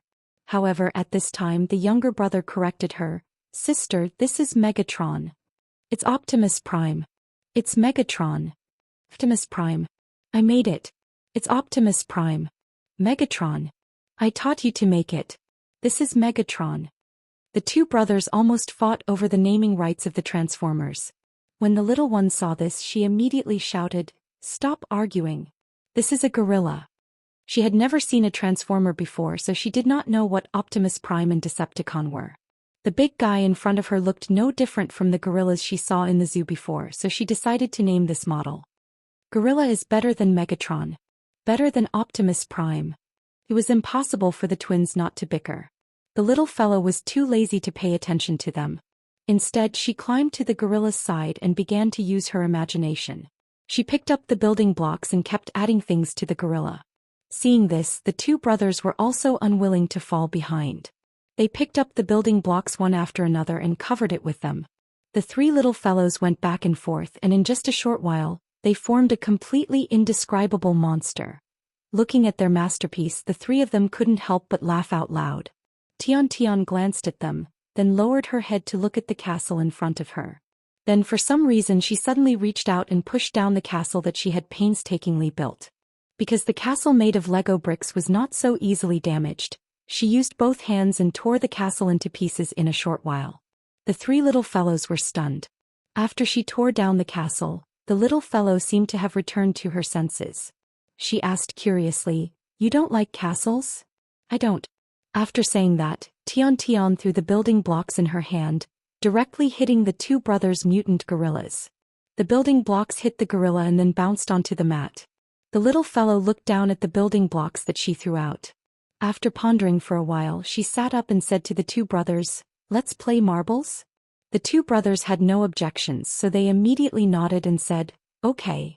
Because they often came here to play, they put all the marbles here. After hearing the little fellow's words, the two brothers eagerly found a box of marbles in the corner. At this time, the little fellow looked at Tian and asked, "Do you know how to play marbles?" Tian shook her head. Seeing this, the little fellow introduced the rules of the game to her. After many days of research, the rules of the marbles game had been comprehensively upgraded. Using the building blocks, the three little fellows invented a game similar to billiards. First, they used the building blocks to circle an area as a field, then each person put 3 marbles in the field. In front of them would be a goal made of building blocks. As long as they used the mother bullet to knock the opponent's marble into the goal, even if they scored 1 point, they could still win the marble. Whoever lost all their marbles first would lose the game. Tian had never seen this kind of game, so she was immediately attracted to it. There was a standard posture for playing marbles. Using the index finger to circle the marbles and the thumb to push outward, the marbles would fly fast and accurately. After teaching Tian the posture, the 4 people began the game of marbles. Ever since the little fellow learned how to play marbles, she had always been the biggest winner. It was not that her skills were superior, but because the 2 brothers would always argue first and use all their skills to defeat each other, so the little fellow always got a big advantage. Now the 2 brothers were arguing again. The older brother took the lead and directly hit the younger brother's marbles to the side of the goal, almost hitting the target. Seeing this, the little fellow decisively chose to hit the younger brother's marbles directly into the goal, and she was the first to get a point. It was Tian's turn. She looked left and right and chose the marbles that looked easier to hit the older brother. After looking for a while, Tian hit the marbles in her hand. Unfortunately, her skills were too poor, so the marbles that looked easy to hit missed because she missed the opportunity. The older brother escaped and immediately counterattacked with a laugh, immediately hitting Tian's marbles. Although he did not hit the target, he hit Tian's marbles to the side of the goal. The younger brother was also a veteran, so he naturally would not miss such a good opportunity, so he decisively chose to put down the grudge between him and his older brother and turn to attack Tian. Tian's marbles were successfully pocketed by him. Seeing that she had inexplicably lost a marbles, Tian immediately pouted. Unfortunately, her skills were too poor and she always missed when she wanted to counterattack. The game continued. In a short while, the little fellow each got a marbles from the 2 brothers, and the 2 brothers each got a marbles from Tian. On the field, Nian still had 3 marbles, the brothers had 2 each, and the unlucky Tian only had 1 left. Seeing that Tian seemed to be a little unhappy, the little fellow put one of her marbles in front of her and said to her, "You just played, this is for you." Hearing this, Tian frowned and immediately returned the marbles to the little fellow, then pouted and said, "I don't want it, I want to win it back myself." After saying that, she picked up the marbles and seriously aimed at them. Looking at her, it seemed that she wanted to rely on her own strength to win back the marbles. Seeing that she did not want it, the little fellow did not care about her anymore. She lay on the ground and began to compete with the 2 brothers again. Tian was a newbie, so the 2 brothers did not hit her last marbles again but fought with each other. However, when the little fellow hit another marbles, the older brother could not help but panic. Because he only had 1 marbles left. The older brother looked at the field and found that Tiantian's marbles were the easiest to hit, so he directly aimed at Tiantian's marbles. After all, he was about to be eliminated, so he naturally did not want to be modest to the newbie. Ping! The marbles collided with each other, making a crisp sound. Immediately after that, Tiantian's last marbles were hit into the goal. I hit it. This one is mine. The older brother sat up excitedly. However, just as he was about to reach out to pick up the marbles in front of Tiantian suddenly burst into tears. This sudden turn of events shocked the three little fellows. Chapter 170. Tiantian's sudden cry shocked everyone. Just like the weather in June, one second the sun was shining brightly, and the next second a thunderstorm was brewing. It was really unpredictable and impossible to figure out. The older brother was also shocked. He quickly put the marble back in front of Tiantian and comforted her. Don't cry. I'll return the marble to you. However, Tiantian did not care at all. She continued to cry her heart out. The moment the woman heard her cry, she stood up from the card seat in a panic. She quickly walked over to the railing and saw Tiantian crying miserably on the cushion. Her expression changed and she rushed to Tiantian's side. Darling, what's wrong? Did they bully you? Don't cry. Tell Mommy. Mommy will help you. The woman pulled Tiantian into her arms and comforted her softly. When the older brother saw this, he immediately defended himself. We didn't bully her. The younger brother also echoed. We were playing a marble game just now. We didn't bully her.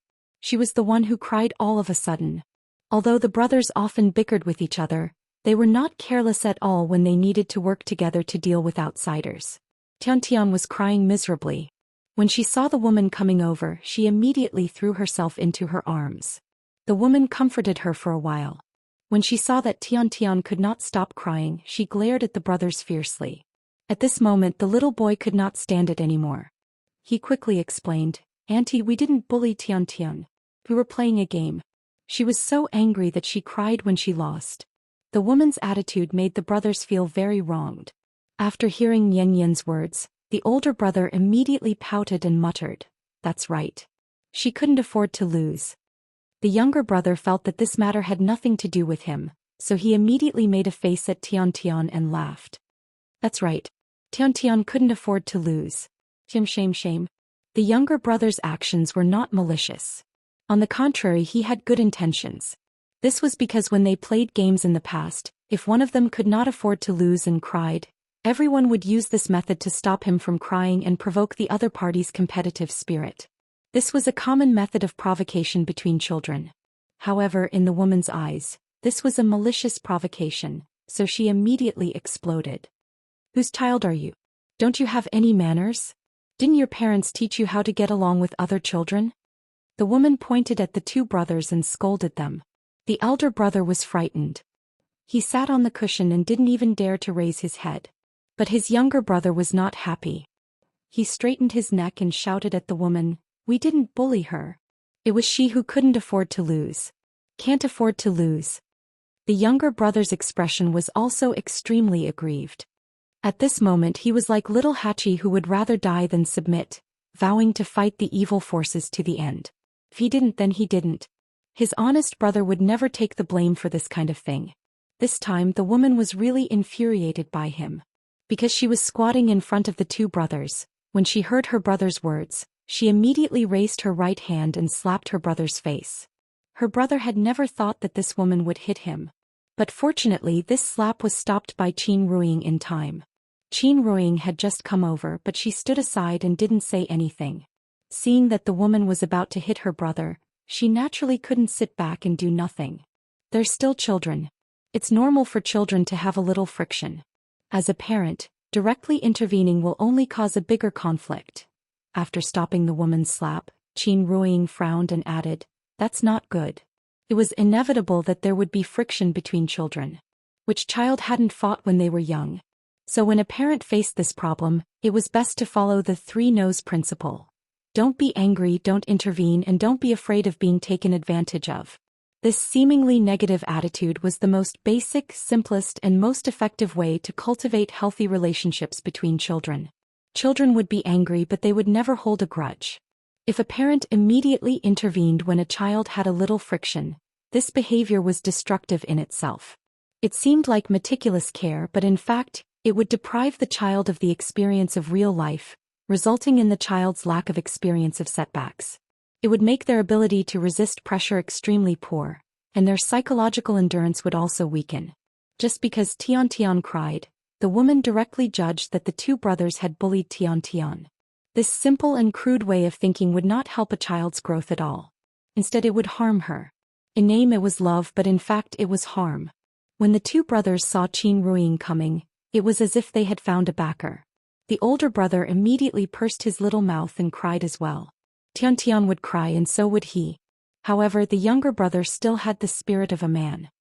He stared back at the angry woman without fear. We didn't bully Tian. The younger brother kept muttering this sentence. This was the source of his courage. Grandpa always said that people should walk and stand upright. If they didn't bully Tian, then they didn't. At this time the little girl also stood up. She tugged at the corner of Qin Ruiying's clothes across the fence, then pouted and muttered, "Mama, we really didn't bully Tian. Good girl." Qin Ruiying rubbed the little girl's head, then said to the two brothers, "You two apologize to Tian." She didn't know what had happened, but looking at Tian's aggrieved appearance, she guessed that a child wouldn't cry for no reason. So, it was obvious that these three little guys had made her cry for some reason. In this case, an apology was necessary. When the little girl heard her mother say so, she thought for a moment and said directly, "Tian, I'm sorry. Don't cry." Then the older brother also stopped crying under the comfort of Qin Ruiying. Then he said with a little grievance, "I'm sorry." It was the younger brother's turn. When Qin Ruiying motioned for the younger brother to apologize to Tian, the younger brother fell silent. He sat on the cushion, lowered his head, and no one knew what he was thinking. Qin Ruiying gently touched his head, motioning for him to calm down. But at this time the younger brother suddenly seemed to be provoked by something. He stood up and shouted, "We didn't bully her. Why should we apologize? I didn't do anything wrong. I won't apologize. I won't apologize." With that, the younger brother suddenly stood up from the cushion and rushed out of the children's park. Qin Ruiying wanted to stop him, but she didn't dare to use too much force, so he broke free at once. As he ran, the younger brother suddenly burst into tears. Because he really felt wronged. Tears blurred his eyes, but the younger brother still found the right direction by feeling. He wanted to rush out of the tea house barefooted. At this time, a figure suddenly appeared at the door of the tea house, blocking the younger brother's way. Then the younger brother felt his body suddenly light as if he was flying. The younger brother quickly wiped the tears from the corners of his eyes, only to find that it was Xianxia who had picked him up. "Let go of me." The younger brother shook left and right hard, wanting Xianxia to put him down. Looking at the stubborn little thing in front of him, Xianxia couldn't help laughing. Reaching out and pinching the younger brother's angry and aggrieved face, Xianxia carried him back to the children's park. Chapter 171. Gulao was sitting in the booth with a smile. Although his grandson was so angry that he cried, he was not in a hurry at all. He seemed to want to see how Xianxia would deal with this matter. The younger brother usually looked silly, but if he was really forced, this child's character would be very strong. The older brother was much more tactful than the younger brother, or rather he was more clever. So even if he felt wronged, he would choose to compromise in order to keep the peace. Although they were twins, they had completely different personalities. The younger brother's character was easy to be taken advantage of, but he was very likable. Others didn't know, but Xianxia liked him very much. An honest young man was very much to his taste. Qin Ruiying didn't know what had happened just now, so she asked the three little guys to apologize to Tian. Xianxia was sitting far away and was still playing chess with Gulao. But with his five senses, how could he not know what was going on between these little fellows? It was all because of that woman's pampering that she raised a spoiled little princess. She had been surrounded by the whole world since she was a child. She would lose her temper if she was slightly neglected, not to mention that the two brothers had won 3 marbles from her. Although she was a newbie, she didn't have the awareness of a newbie. It was good to be competitive, but it was bad to have no self-awareness. She cried at the slightest thing and lost her temper at the slightest dissatisfaction. Even Yin was not as delicate as her. Of course, Tian couldn't be blamed for this. She could only blame her mother, who always held her in the palm of her hand. It was just a small matter, but she, as a parent, had to get involved. Suddenly, the nature of the whole thing changed. The younger brother was very reluctant to go. When he saw Xianxia carrying him to the children's playground, he immediately became excited. Let go of me. I want to go down. I want Grandpa. The younger brother struggled to twist his body, but Xianxia didn't pay attention to him at all. After carrying him to Qin Ruiying, he put him back on the cushion. The younger brother glanced at Tian and her mother and wanted to run away. But at this time, Xianxia grabbed him by the collar and dragged him back to the children's playground.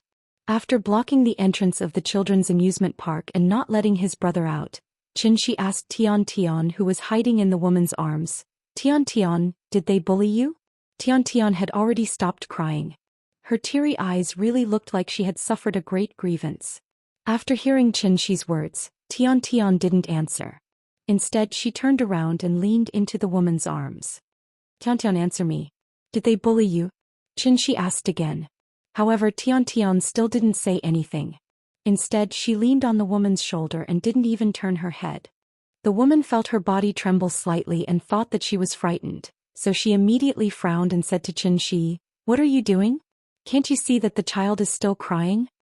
Xianxia ignored the ignorant woman and continued to ask, "Tian, if they bullied you just now, just nod and I will beat their butts now."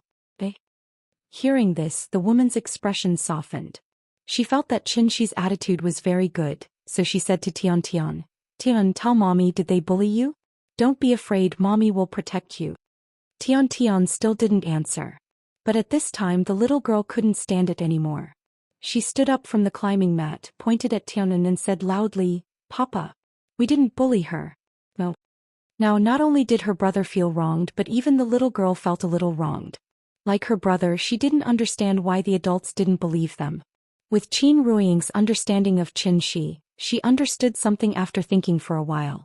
She knew that Xianxia must have a deep meaning, so she quickly hugged the little girl across the fence and whispered to her, Nian, don't worry, listen to what Daddy has to say." The little girl was angry and pouted unhappily. Xianxia didn't know why, but he kept asking Tian, did they bully you? There seemed to be a magic in his voice. After repeating this over and over again, Tian finally couldn't hold it in any longer and burst into tears again. Then she cried and sobbed in a low voice, "They didn't bully me." Louder, I didn't hear you clearly. Xianxia's voice was a little harsh. At this moment Tian finally raised her head to look at him, and then cried out with a sobbing tone, "No. They didn't bully me." Hearing this answer, Xianxia couldn't help but nod in satisfaction. It was good that she could answer honestly, which meant that the child could still be saved. However, after hearing Tian's sobbing voice, the woman couldn't take it anymore. Thus, she immediately stood up from the ground and pointed at Xianxia angrily, "You have to threaten such a young child, are you still human?" The child was clearly suffering a great grievance. The man in front of her seemed to be seeking justice for Tian, but in fact he was threatening the child. There were only the mother and daughter here, and under his repeated questioning, the child was clearly frightened, so she didn't dare to say that she was bullied. The woman was very angry. However, Xianxia was amused by her strange logic. "I threatened her? Didn't you hear what she said? If you didn't threaten her, would she say that? No wonder your child bullied others. As parents, you're not human." At this moment, Xianxia felt like 10,000 alpacas were running through him. The child could still be saved, but as a mother she couldn't be saved. At this time Qin Ruiying seemed to want to say something, but Xianxia stopped her in time. He was not a saint and he had his own temper. The woman in front of him had broken through the limit and was purely pestering him. Since she was being unreasonable, Xianxia naturally wouldn't be polite to her. "Get lost, you're not welcome here." Hearing this, the woman couldn't help but be stunned. Then she laughed angrily, pointed at Xianxia and shouted, "You told me to get lost? Good, very good, very good." Because she was so angry, the woman's face was flushed red, and her body was trembling slightly. After looking at Xianxia deeply, she casually wiped the tears on Tian's face. Then she picked up Tian and walked out of the children's playground angrily. "Hey, Tian's shoes are here." Xianxia pointed at Tian's shoes kindly. However, to the woman it sounded like mockery. So the woman finally couldn't help but say fiercely, "Just you wait." After saying that, she rushed out of the tea house with Tian without even taking her shoes. After seeing Tian and her mother leave, The unhappiness on the little girl's face turned into anxiety. After hesitating for a moment, she walked to Xianxi's side, tugged at Xianxi's clothes and said timidly, "Papa, I'm sorry." When the younger brother saw this, he immediately came to Xianxi's side and said in a low voice, "Uncle, I'm sorry." The older brother was a little confused, but he immediately stood up from the ground and said, "Uncle, I'm sorry." The couple couldn't help but look at each other and laugh. Xianxia reached out to touch the heads of the three little girls and said to them solemnly, "You didn't do anything wrong. But you have to remember in the future, don't be like Tian who doesn't dare to admit her mistakes, because she will not only harm herself but also others. Do you understand?" "Yes." Chapter 172. A child's joy, anger, sorrow and joy were all real. A momentary outburst of emotion came and went quickly. After the three little guys saw that Xianxia was not angry, they immediately sat down in the children's playground and started playing again. As for Tian, obviously they had forgotten about her. The couple looked at each other and had a more intuitive feeling about the importance of educating children. It was called love, but it was actually harm. The little guy's experience was somewhat similar to the brothers. They lacked the love of their parents since they were young, and Aunt Zhang and Gulao were quite strict. They never let the children mess around, so they developed an obedient and sensible personality. Tiantian's parents spoiled her too much, so she would immediately turn hostile and throw tantrums when she was unhappy. After all, she was not a prostitute, so society would teach her a truth sooner or later. She was not the sun, so no one would revolve around her forever. The annoying guy left and the tea house was quiet again. Xianxia was about to go back to play chess with Gulao, but at this moment his phone suddenly rang. The caller was Qin Xueqing. He passed the screen in front of Qin Ruiying so that she could take a look. Then he answered the call. "Hello Qin. It's me." After hearing Xianxi's voice, Qin Xueqing's voice sounded from the other end of the phone. Xianxia thought she had something to say, so he did not speak. But after waiting for a while there was no sound from the other end of the phone. So Xianxia had to frown and ask, "What's wrong? What's the matter?" "Nothing, I just want to tell you that I have a new task recently, so I won't be back for the time being." "Oh okay," Xianxia nodded. Just as she was about to say something, the phone rang with a beep-beep sound from the other end of the line. Qin Xueqing hung up the phone. Xianxia felt that she was a bit inexplicable. After putting away the phone, he turned to Qin Ruiying and said, "Qin said that she's very busy recently, so she won't be back for the time being." And that's all. That's really her character. Seeing Xianxi's helpless look, Qin Ruiying couldn't help but smile. Meanwhile, after Qin Xueqing hung up the phone, she looked down at the satellite photos in her hand. This was a sub-meter-level high-resolution satellite image, and the first photo was of the Meimen ruins. At this moment, Meimen was like a giant crater that had been smashed by a meteorite. Everything around it had been reduced to nothingness. The explosion was comparable to a magnitude 4 earthquake. The moment the explosion occurred, it had already shocked the entire world. Xianxia would automatically shield his whereabouts when he was flying, so there was no way for the satellite to capture his figure. But that didn't stop them from investigating. Thanks to Xianxia, Qin Xueqing was now famous. As long as it was a member of the Martial Arts Alliance, there was almost no one who did not recognize this beautiful woman with a broken arm. She was Xian Nu, and Xian Nu's wish was to become a Wu Dao Grandmaster. Therefore, under the careful cultivation of the village, Qin Xueqing's martial arts cultivation had advanced by leaps and bounds. 2 years ago she had already reached the peak of transforming strength, but because she had been unable to break through, Qin Xueqing chose to join the Wu Lian, trying to find a breakthrough through actual combat and step into the gang realm in one fell swoop. The young and beautiful transforming strength grandmaster attracted a lot of attention at that time. Everyone knew that Director Qin, who was parachuted into the emergency department, had a strong background. But it wasn't until she had a broken hand that everyone finally realized how strong her background was. He was a celestial being. Qin Xueqing had failed the hunting mission and lost a hand because of it.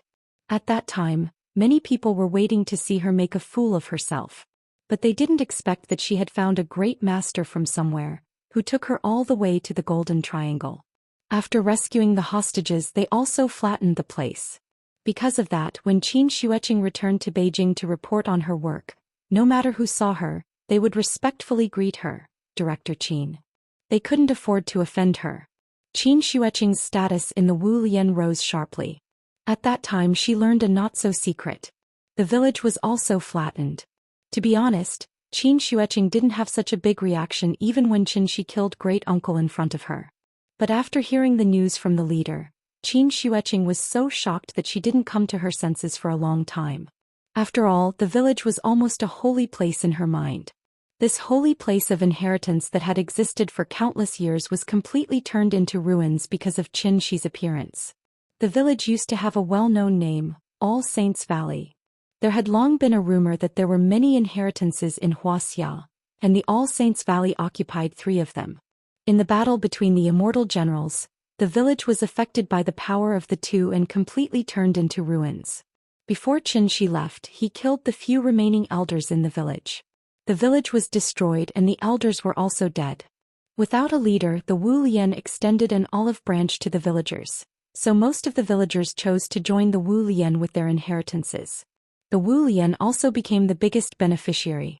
If a butterfly flapped its wings in Brazil, would it cause a tornado in Texas? This seemingly absurd question was the famous butterfly effect theory. At this moment, Qin Shi was like the butterfly flapping its wings in Brazil. He didn't know what kind of storm his big move would set off in the world. Of course, even if he knew, he wouldn't care. The small tea house by Hohai Lake was still open for business. At 4 o'clock in the afternoon, Gu Lao was ready to take the brothers home after this game. But at this moment 2 GL8s blocked the entrance of the tea house. Then a group of people got out of the car. When Qin Shi heard the movement outside, he turned his head and couldn't help but sigh. He said helplessly, "It hasn't even been a month since it opened and my tea house is already being smashed twice." Gu Lao also turned his head and looked outside the window. He frowned and said, "Should we call the police?" "It's fine, take a seat, I'll go out and take a look." After that, Qin Shi walked out of the booth with a smile. Qin Shi walked to the door and was about to push the door open when he suddenly thought of something. He quickly turned around and shouted at Qin Ruiying, "Ying, call the police." Qin Ruiying couldn't help but roll her eyes. She didn't know whether to laugh or cry. She replied, "Be quiet, don't scare the kid again. Last time Wang Hao's group smashed the window and scared the little girl. If they did it again she would probably be traumatized." The 2 GL8s blocked the entrance of the tea house. This time was a little different from last time. Last time Wang Hao's group came for Qiao Yuan, but this time they came for Qin Shi. Therefore, as soon as Qin Shi walked out of the tea house, Tiantian's mother saw him. Chapter 173. Outside the tea house, a group of people got out of the car. Tiantian's mother was obviously the leader of the group, and next to her stood a man in his 40s. Tiantian's mother was called Li Lu, and she used to be a small-time actress. After marrying into a rich family, she stopped acting and became a rich lady at home. She basically only had to take care of her child every day. When Li Lu saw Qin Shi walk out, she immediately became excited. "Honey, it's him." Her husband's name was Zhou Xian, and he was the boss of a real estate company in Jizhou. There were 7 or 8 people standing behind Zhou Xian, and they were all Zhou Xian's subordinates. They were all older and the youngest of them was at least 30 years old. Including Zhou Xian, they were all dressed in a very mature manner, and most of them were dressed in dark business suits. Just by standing there he naturally gave people a sense of stability. In addition to their mature temperament, there was also a faint aura of power around them. Aura was a very mysterious thing. If Wang Hao was standing in front of this group of people, he would be so scared that he wouldn't dare to look them in the eye. This group of people was now a proper company employee, but who didn't have a past? Zhou Xian was from Zhonghai. When he was young, he relied on his courage to fight to become a mine manager in a mine in Inner Mongolia. Later, when there was a boom in contracting coal mines, Zhou Xian used some means to contract a medium-sized coal mine in Jizhou, and thus earned a large amount of startup capital. Zhou Xian was the type of person who had foresight. He knew that the mining and energy business wouldn't last long, so he transitioned into the real estate industry a long time ago. Mining, energy, and real estate were the 2 most profitable industries in China. Those who could carve out a bloody path in these industries were all trendsetters of the times. Zhou Xian was indeed very powerful, but unfortunately, he wasn't a rich second generation. This also caused his scope to be limited. Even if he became a real estate mogul with status and identity in Jizhou, Zhou Xian was still limited to Jizhou and couldn't continue to expand. He started from scratch and got to where he was now. He was already someone that many people looked up to. However, Zhou Xian wasn't satisfied and always wanted to go further. The appearance of Xiong and new district gave Zhou Xian hope, so in the past year he would go to Shangjing whenever he had nothing to do. However, the waters in Shangjing were too deep. In Jizhou he was a big shot who could cover the sky with one hand, but in Shangjing it was difficult for him to move forward. It took Zhou Xian more than half a year before he finally found a high-end route. However, even though the connection was made, there was no progress in the matter. In Zhou Xian's words, those people were bastards who only took money but didn't do anything. Moreover, he couldn't afford to offend them. During this period of time, Zhou Xian had been acting like a grandson to curry favor with others all day long, so he had been suppressing a stomach full of resentment.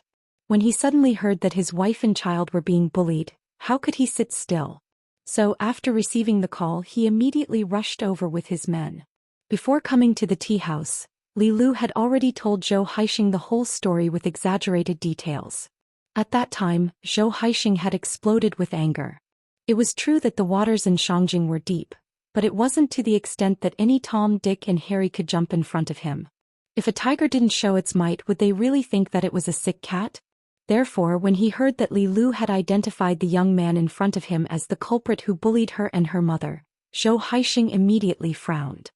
He looked at Xianxia from head to toe, then glanced at the small tea house. Although Siju City was big, one of the families by the sea might be related to a big shot. After all, Zhou Xian was a fierce dragon crossing the river, so he was very cautious in his actions. Therefore, after pondering for a while, he turned around and pulled Li Lu into the GL8. Li Lu was pushed into the car by Zhou Xian in a daze. When she came back to her senses, she struggled to get down. "What are you doing? I was bullied. Aren't you going to stand up for me?" "Shut up. Sit here and don't move." Zhou Xian was already in a bad mood. When he saw that this woman was being so insensible, he was instantly furious. He pushed Li Lu back to her seat, then turned around and said to the people outside the car, "Just a simple lesson, a small punishment, a big warning." After saying that, he pulled the car door shut. This group of people had been with him since the days of the mine. They were able to survive from that era, so naturally, they were the number one figures who had been through a lot. What Zhou Xian meant by a simple lesson was actually not to cripple them. After all, this was Shangjing. It would be fine if they stayed in the hospital for a month or so. These people were different from Wang Hao and the group of young people who only knew how to make a fuss. After hearing Zhou Xian's words, a trace of ferocity flashed across their eyes.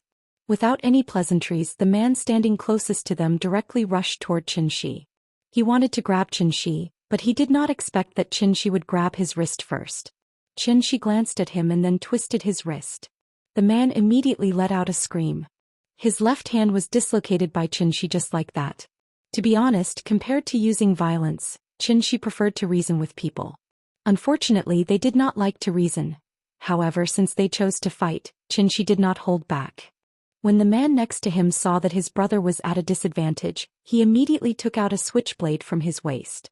However, before the switchblade in his hand could stab over, Xianxia had already slapped him in the face. He immediately fell to the ground and lay motionless on the ground. No one knew if he was dead or alive. "He's a martial artist. He's a martial artist." The remaining few people were scared out of their wits. They watched as Xianxia walked straight to the GL8 as if he was going to look for Zhou Xian. Therefore, after hesitating for a moment, they still rushed up like a swarm of bees. Just like Yao Ming in kindergarten, he could casually slap a group of children. Xianxia also felt that it was pointless. After one slap, the remaining few people fell to the ground and cried out in pain. This time he used his true essence, so these people did not even know how they fell. Zhou Xian was still talking to Li Lu in the car. Suddenly, someone knocked on the car window. He turned his head and saw the young man smiling at him through the car window. Zhou Xian instinctively wanted to lock the car door. However, at this time the car door was directly pulled open by Xianxia. Then a strong force came and immediately pulled Zhou Xian out of the car and threw him directly to the ground. This unforeseen event came too suddenly. It was not until Zhou Xian lay on the cold ground and looked at his men on the ground that he suddenly realized he had kicked an iron plate. Xianxia ignored Li Lu, who was screaming in the car. After throwing Zhou Xian to the ground, he stood directly next to Zhou Xian and looked down at him condescendingly. However, Just as Xianxia was about to talk to this pair of naughty parents about how to raise their children, he suddenly noticed that someone had secretly approached the tea house. It was not an ordinary person who happened to be passing by, but a martial arts expert who was good at holding his breath. Chapter 174. The people Zhou Xian brought were sprawled all over the ground. Even he himself was thrown to the ground by Xianxia.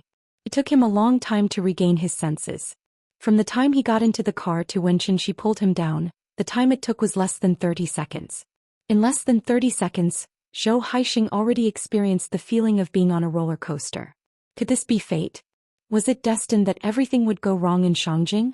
His wife was bullied when she casually entered a tea house, and when he brought people back to get back at them, he found out that the other party was a martial arts expert that he could not afford to provoke. Zhou Xian really had 800 lifetimes worth of bad luck. For ordinary people, the martial Dao was not an unattainable existence. After all, everything in this world depended on talent. Music, painting, singing, dancing, and all kinds of sports. Even playing games required talent. Some people could play for 3 months and reach the diamond rank, while others could only hover around the gold rank after playing for a few years. Zhou Xian once wanted to practice martial arts, but he was not cut out for it, so he stopped after a year or two. It was because he had learned martial arts that he knew how powerful martial arts experts were. This was not Jizhou, this was Xianxia. No matter how powerful he was in Jizhou, he had to lower his head in Xianxia. Zhou Xian lay on the ground, not daring to move, but his mind was quickly thinking about how to solve this problem. Xianxia did not know about Zhou Xian's psychological changes, he just wanted to have a good chat with this pair of naughty parents. But at this time, Xianxia suddenly felt something strange. On the street outside the tea house, a man and a woman suddenly walked over. The two of them were about 30 years old and were dressed very casually. They looked like a couple who came to Hohai to play. The man was holding a phone and constantly taking pictures. Martial artists did not know how to be invisible like Xianxia, so they could only use their breathing, movements, and muscle expressions to disguise themselves as ordinary people. But because of years of training, martial artists' footsteps were usually very light. Moreover, martial arts required martial artists to have precise control of their body, so every step they took, whether it was posture or distance, was almost the same as the previous step. This was muscle memory that could only be formed after a long period of training. It was precisely because of this that even though they had disguised themselves perfectly, they still couldn't escape Xianxia's eyes. Another detail was that this man and woman were not a couple at all. Although they looked very intimate, when the two of them looked at each other, their eyes couldn't help but avoid each other's gaze. It was obvious that they were a fake couple who got together at the last minute. Xianxia ignored Zhou Xian. Instead, he stood at the entrance of the tea house and looked at the couple through the gap between the two GL8s. He just stared at the two of them. She watched them stroll from outside the bar to outside the tea house. Although the two of them tried their best to pretend as if nothing had happened and chatted casually, being stared at by Xianxia like this made them feel a strong pressure. They couldn't help but feel a little nervous. And because of their nervousness, their movements were slightly stiff. The woman didn't even dare to turn her head to look at the tea house, but this kind of behavior was simply giving herself away. There were so many people lying in front of the tea house. If they were ordinary people, how could they not turn around to take a look?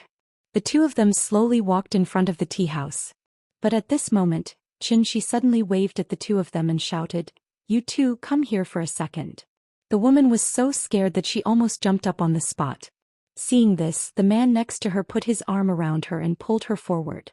Seeing that they were still acting, Xianxia suddenly lost interest, so he said coldly, "I'll count to 3, 1, 2. Before the third count, the man seemed to have made a decision. He suddenly pulled the woman in front of Xianxia. They pretended not to see the wounded people on the ground. After they came in front of Xianxia, the two of them bowed and said, "Mr. Chen." Seeing that the two of them were no longer acting, Xianxia couldn't help but nod in satisfaction. He asked, "Did the Wu Lian send you?" "Yes, Mr. Chen, we belong to the Wu Lian inspection office. This is my ID." The man didn't dare to look up. As he spoke, he took out an ID from his pocket and respectfully handed it to Xianxia. Xianxia thought for a moment, then asked thoughtfully, "How many days have you been here?" 3 days. Hearing this answer, Xianxia couldn't help but shake his head and laugh. After his divine sense was damaged, he could only rely on his 5 senses to detect the movements around him. If it weren't for the fact that the tea house was smashed today, he probably wouldn't have been able to find the two of them. Being watched was always a bad experience, so Xianxia thought for a moment, then frowned and asked, "Why are you watching me?" The man was silent. Seeing this, the woman couldn't help but nervously tug at the corner of his shirt. After the two of them quietly looked at each other, the man gritted his teeth and explained, "In Wuxia, all people above the master stage will be followed and observed by the inspector's office. Please forgive us for any inconvenience caused to you." "Oh? Wulian has such a rule. Why? Are you afraid that martial arts masters will cause trouble everywhere?" Xianxia asked casually. The man didn't answer Xianxia's question, but lowered his head and repeated, "We're just following orders. Please forgive us for the inconvenience." The two of them obviously knew Xianxia's strength. So even if Xianxia didn't show any malice to them, they still felt a great deal of pressure. These two people were just small fries following orders, so Xianxia didn't intend to make things difficult for them. After understanding the situation, Xianxia said casually, "Okay, I got it. You can go." If he remembered correctly, his sister-in-law seemed to have a certain level in the Wulian. It seemed that he would have to call her later to ask. In fact, there was no need to ask at all. He could understand the Wulian's intention with just a little thought. Zongnanhai was not far to the south of Hohai. What if Xianxia couldn't figure it out and went to Zongnanhai to have a go? If something really went wrong, no one would be able to bear the responsibility. Therefore, it was imperative to supervise the operation. To be honest, the Wulian didn't try to arrest Xianxia, which was actually very polite. After hearing that they could leave, the two of them immediately breathed a sigh of relief. The woman turned to leave. But at this time, the man looked down at Zhou Xian on the ground and asked, "Mr. Qin, do you need us to deal with it?" Zhou Xian was not a young man who hadn't seen the world. When he heard the two words Wulian just now, he knew who he had provoked today. After listening to their conversation, Zhou Xian was so scared that he lost all his strength. Wulian Inspection Office. Masters above the master level. Just a few words were enough to make Zhou Xian realize the seriousness of the matter. Chapter 175. For the sake of peace and quiet, Xianxia thought for a moment, and then let the two people from the inspector's office take away the unlucky Zhou Xian. As for where they were taking Zhou Xian, that was not Xianxia's concern. He only hoped that this setback would give the naughty parents a different understanding of life, so that they could lead Tian, who had almost gone astray, back to the right track. The child was not wrong, it was their parents who were wrong. Nowadays everyone was equal. Their children were not made of gold, so how could they be more precious than other people's children? So what if they were rich and powerful? Other than Gao Li and Jin Pang, who else in this world would dare to say that they were the number one rich second generation? Even Yin was not as delicate as Tian. Thinking of this, Xianxia could not help but feel a strong sense of pride from the bottom of his heart. Looking at other people's children and then looking at his own, it was true that there was no harm without comparison. When Xianxia returned to the tea house, Gulao immediately asked with a smile, "Have you practiced martial arts?" The old man had already seen what happened through the glass, so he asked this question. "A little bit, but I'm still considered a beginner." Xianxia replied with a smile, not intending to hide it. Hearing this, Gulao pointed at him and laughed as if he was joking, "You are so open-minded." You're flattering me, I can't accept this evaluation." The two of them could be considered friends despite the difference in age, so they would often joke around casually. When Xianxia sat back in the booth and finished the unfinished game, Gulao was ready to leave with the two brothers. Before leaving, Gulao took out another 20 yuan. But under Xianxia's strong opposition, Gulao finally took back the 20 yuan. He and Xianxia did not lack the 20 yuan. It was only a cup of tea, so it was a bit strange to do this every day. Okay, let's make it clear in the future, you can't say that this old man is shameless, coming here to drink tea all day. How could that be? You're too polite. After exchanging a few pleasantries with Xianxia, Gulao told the two brothers to leave. The three little fellows had already gotten used to this rhythm. Therefore, when the two brothers heard Gulao's call, the elder brother pouted and said to the little girl, "Sister, I'll come and play with you tomorrow." The younger brother quickly added, "Me too." Right. Looking at the two brothers who were about to leave, the little guy nodded heavily, his face full of reluctance. After changing their shoes, the two brothers ran to Gulao's side. Before they left, they didn't forget to turn back and wave at the little girl. Goodbye, little sister. Goodbye. The winter in Shangjing was already cold and it was still winter, so there were fewer and fewer guests. As soon as the two brothers left, the tea house immediately became deserted without the children's laughter. The little girl played alone in the children's playground for a while, but because she didn't have the company of the two brothers, she pouted and ran out after playing for a while. When Xianxia saw her expression, he knew that she was a little depressed because there was no one to play with her. Therefore, Xianxia picked up the little girl from the ground and threw her directly into the sky. His actions were too sudden, giving the little fellow a big fright. But when the little girl came back to her senses, she started to giggle. Is it fun? It's fun. It's fun. Okay, then let's do it 2 more times. Qin Ruing sat behind the bar and watched them play for a while, then asked with a smile, "It looks like there won't be any business. Do you want to close and go home?" Before Xianxia could answer, the little girl who was still flying in the air immediately turned her head and shouted, "Go home. Go home." Xianxia caught the little girl, kissed her on the face and laughed. Let's go home. The tea house was closed. But before leaving, Xianxia did not forget to set up a simple illusion array around. The trip to the Golden Triangle had completely exposed him. It was estimated that the Wu Lian people would peep at him with binoculars all day long. Although he didn't care, he didn't like to be peeped at.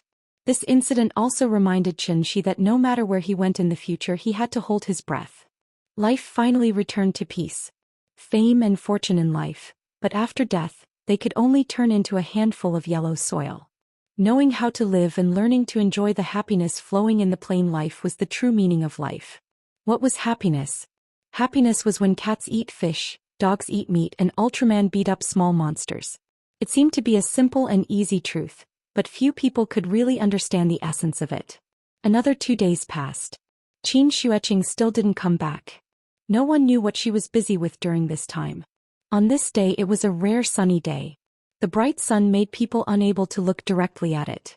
Under the reflection of the snow, the sun seemed to be a little brighter, illuminating the world and sweeping away the previous hazy darkness. The surface of Hohai Lake was sparkling. Standing under the sun, one couldn't help but feel a lot more relaxed. The weather was so good that Gu Lao brought the two brothers to the tea house early in the morning. However, he didn't come to play chess today.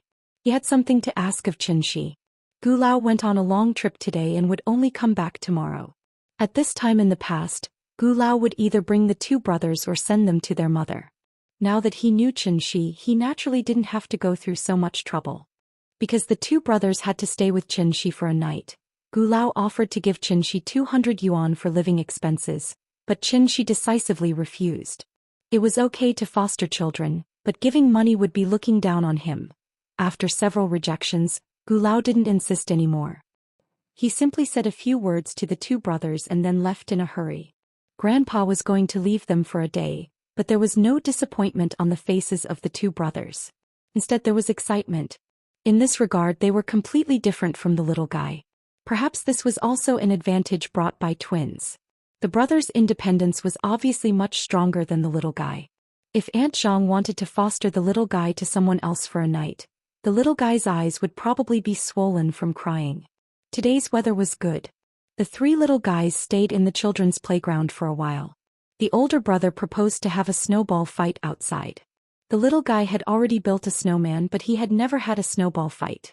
So when he heard that he wanted to have a snowball fight, he jumped up excitedly on the spot. In the winter, snowballs didn't hurt on the body, but it would be dangerous if they were hit on the head. Looking at the 3 little guys running out of the door, Xianxia quickly asked Qin Ruing to watch them, and he quickly ran to buy helmets, gloves, and goggles for the 3 little guys. When the full set of equipment was ready, the 3 little guys started to have a snowball fight outside the tea house. A 3-person melee was not fun, so under the organization of Xianxia, they used snowballs to play sandbags. The older brother hid in the middle while the little guy and the younger brother stood on both sides of him and hit him with snowballs. Whoever hit him would be the one to dodge. Playing sandbags was not as fun as dodging sandbags. In order to be able to dodge sandbags in the middle, the 3 little guys were completely inspired. So when the older brother accidentally fell, he quickly got up on his own before Xianxia could help him. The little guy took advantage of the fall to hit him, but the older brother shouted that it didn't count, causing the younger brother to constantly make a face at him, saying that he was shameless. The three little guys were noisy and their laughter resounded throughout the street.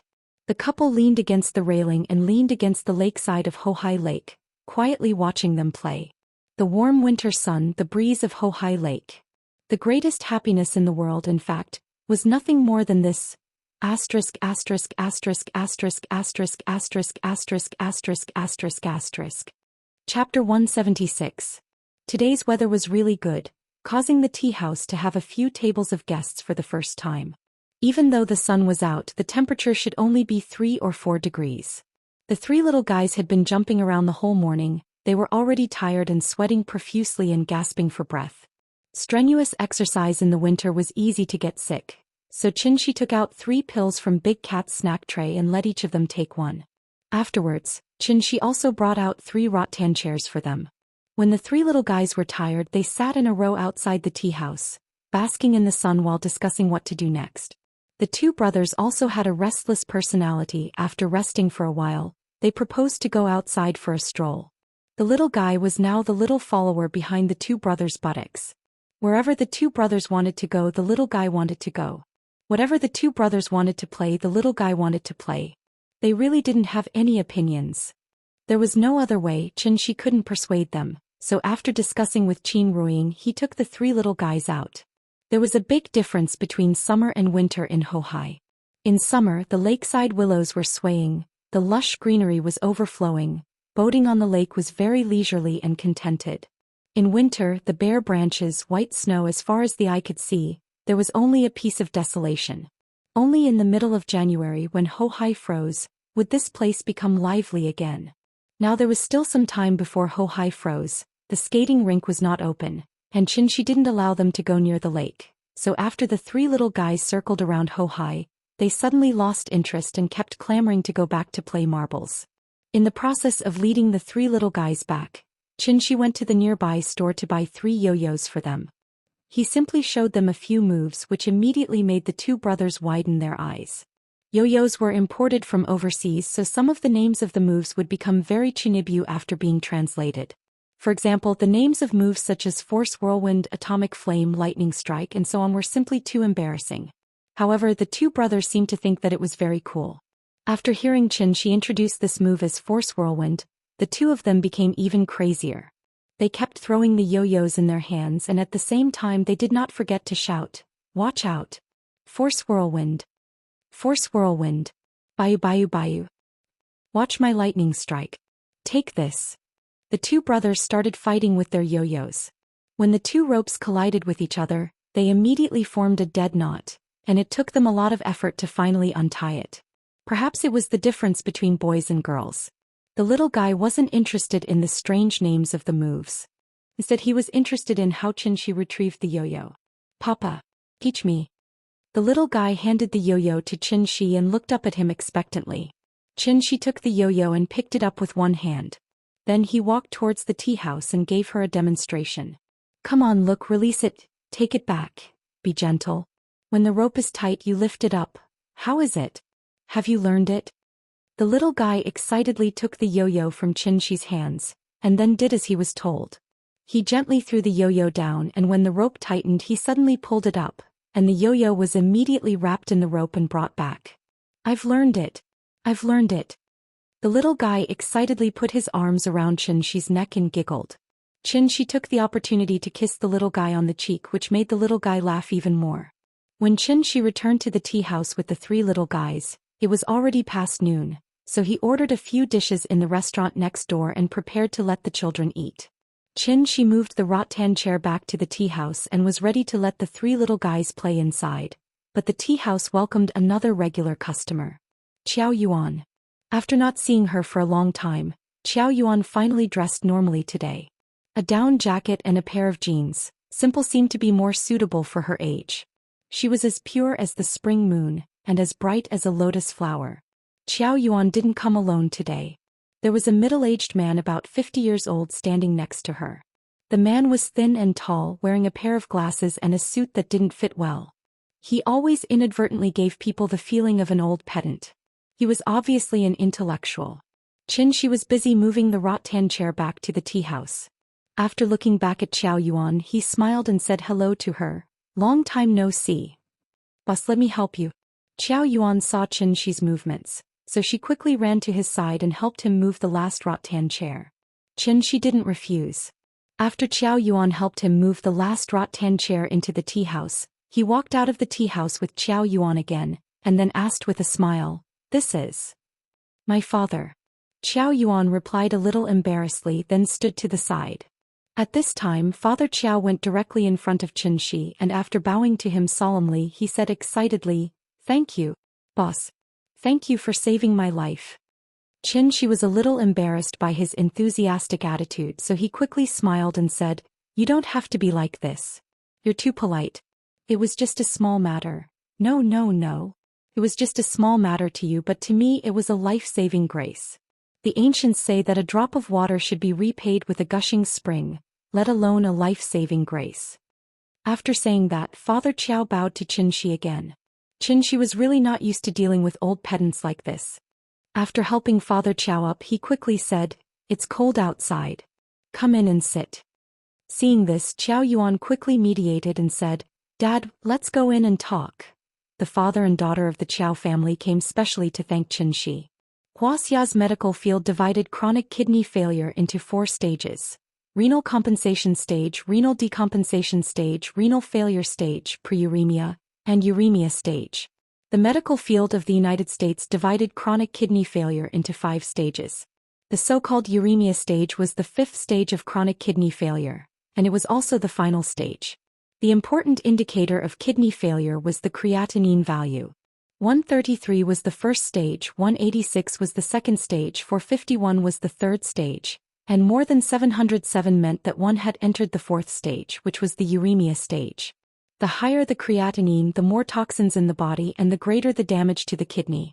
When the creatinine value exceeded 500, one could begin to consider dialysis. The purpose of dialysis was to reduce the creatinine value. Human organ failure itself was an irreversible phenomenon. If it could be reversed, the person could live a long life. Therefore, there was no other treatment for uremia except for dialysis and kidney transplant. After every dialysis, the creatinine value in the patient's body would decrease. However, it would not be long before the creatinine value continued to rise because the patient's kidney function had been necrotic. If the organ was necrotic, it would take a miracle to recover. However, what everyone did not expect was, a miracle really happened. Qianxi casually gave a pill. After Father Qiao took it, his blood creatinine value began to decrease. Now it had dropped to 480 from the 4th stage to the 3rd stage. This kind of reversal was almost impossible. This meant that Father Qiao's kidney function had begun to recover and perform the function of detoxification again, causing the creatinine value to continue to decrease. According to this progress, it would not be long before he recovered. Father Qiao's case shocked the entire Wuxia's medical field. After the hospital confirmed that Father Qiao's condition had indeed improved, Father Qiao refused to cooperate with the hospital's investigation and secretly went straight to Beijing with Qiao Yuan. Chapter 177. Father Qiao had only entered the stage of kidney failure before, and his blood creatinine value had not exceeded 707 UML/L. His illness was discovered early and dialysis control was done in time, so he had not truly entered the final stage, which was often referred to as the late stage of uremia. However, organ failure itself was an irreversible process. Even if it was discovered early, modern medicine could only control the patient's condition as much as possible and delay the deterioration of the condition. Father Qiao was indeed very lucky. Before his kidney function had completely failed, he had taken Qianxi's elixir in time, so he was able to effectively suppress the condition and let his organ function begin to recover. This time he had come to visit Qianxi with a grateful attitude, so he had brought a lot of Guangzhou specialties such as Guannan bacon, black rice, fragrant rice and other local specialties. Although they were not worth much, they were worth the thought. As the saying went, goose feathers were sent from 1,000 miles away. The gift was light, but the thought was heavy. Perhaps it was because Father Qiao had been diligent in teaching for a lifetime that he had saved enough good fortune for himself. Therefore, he had never thought that this kind of grateful attitude would actually save his life by accident. A simplified version of the energy elixir would not be able to fully restore his kidney. After the effect of the elixir wore off, his condition would naturally begin to deteriorate again. As the saying went, when you saved someone you should help them to the end. Xianxia was not a stingy person. After hearing Father Qiao's intentions, he took out 2 more energy elixirs from the bar counter. It was still the same explanation. The pills left by the old Chinese medicine doctor were very helpful for kidney disease. But this time when Qiao Yuan took the pills from Xianxia's hand, she was so excited that her whole body trembled slightly. After Xianxia told them that they could take it all at once, Qiao Yuan hurriedly helped her father swallow the 2 pills one by one. After taking the pills, the father and daughter were so excited that they could not control themselves. A teacher in a small county had not seen much of the world in his life. He did not even know how to say a few words of courtesy. He only knew how to repeatedly thank Xianxia. Looking at his excited expression, it was as if he was about to dig out his heart and show it to Xianxia. Qiao Yuan wasn't any better. When she heard that Xianxia had convinced her father to take these 2 pills, she was so excited that tears almost flowed out. It was actually quite painful to deal with people who didn't know how to socialize. One of the most likely situations to occur was awkwardness. Everyone felt awkward because they couldn't get along. Therefore Xianxia thought for a while and changed the topic to Qiao Yuan. At the mention of his daughter, Father Qiao finally opened his mouth. In that little corner of our little place, old Qiao, can be considered to have some fame. When Qiao came home and told me all those things, I almost fainted from anger. If it wasn't for her mother stopping me, I would have beaten her to death. I came to Shangjing this time to thank you in person. Thank you for saving my life. Secondly, I want Jojo to return all the money I swindled. Although we are poor, we don't earn this kind of black-hearted money. After all, Qiao Yuan was only a university student in her early 20s and hadn't experienced society. To put it bluntly, she was still insensible and hadn't grown up. She only wanted to earn money to treat her father's illness, but she didn't think about how to earn money. She did whatever came quickly. If everyone was like her, then society would be a mess. The Qiao family didn't have much money, but Qiao Yuan grew up in a scholarly family and received a good education. However, because of a small setback in front of her, she went astray and did the shady business of swindling people. This kind of behavior was simply unforgivable in Father Qiao's eyes. Although in a big city like Shangjing, Qiao Yuan's family could only be considered as ordinary people living at the bottom of society. However, it was this kind of country teacher who had never seen the world and couldn't even speak standard Mandarin that always had the awareness of being a role model. Therefore, he couldn't accept his daughter's behavior at all.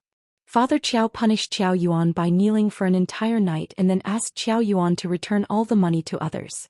Together with the keyboard player and the boss's share, she had to return the amount that they were swindled of.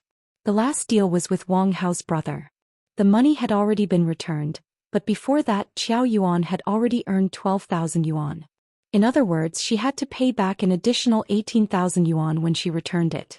Back then she only earned 12,000 yuan, but now she had to return 30,000 yuan. Of course, Qiao Yuan didn't have that much money, so the remaining 18,000 yuan was naturally paid by Father Qiao. When it came to matters of principle, Father Qiao was very old-fashioned and wouldn't change what he had decided on. Qiao Yuan couldn't persuade him, so she could only call people in front of Father Qiao. After returning the money, Qiao Yuan also received countless curses and scoldings. She felt so wrong that she cried a few times. However, from Father Qiao's point of view, she only had herself to blame and didn't deserve sympathy. After hearing how Father Qiao educated his daughter, Xianxia couldn't help but look back at the 3 little guys in the corner. As a father, Father Qiao was clearly qualified. When the children went down the wrong path as a parent, he naturally had to pull them back. A teacher in a small county who had taught for a lifetime might seem mediocre to others, but at least when it came to educating children, Father Qiao was absolutely successful. The two didn't chat for long before the restaurant next door delivered the food that Xianxia had just ordered. Xianxia warmly invited the father and daughter of the Qiao family to stay for a meal, but Father Qiao was unwilling. After repeatedly thanking Xianxia for saving his life, he hurriedly left with his daughter. He came by train and didn't know how long it would take to arrive, so he didn't buy a return ticket. He should still be able to make it if he rushed to buy a ticket now. From Guangzhou to Shangjing, it would only take 5 or 6 hours. This way he could still save on today's accommodation fee.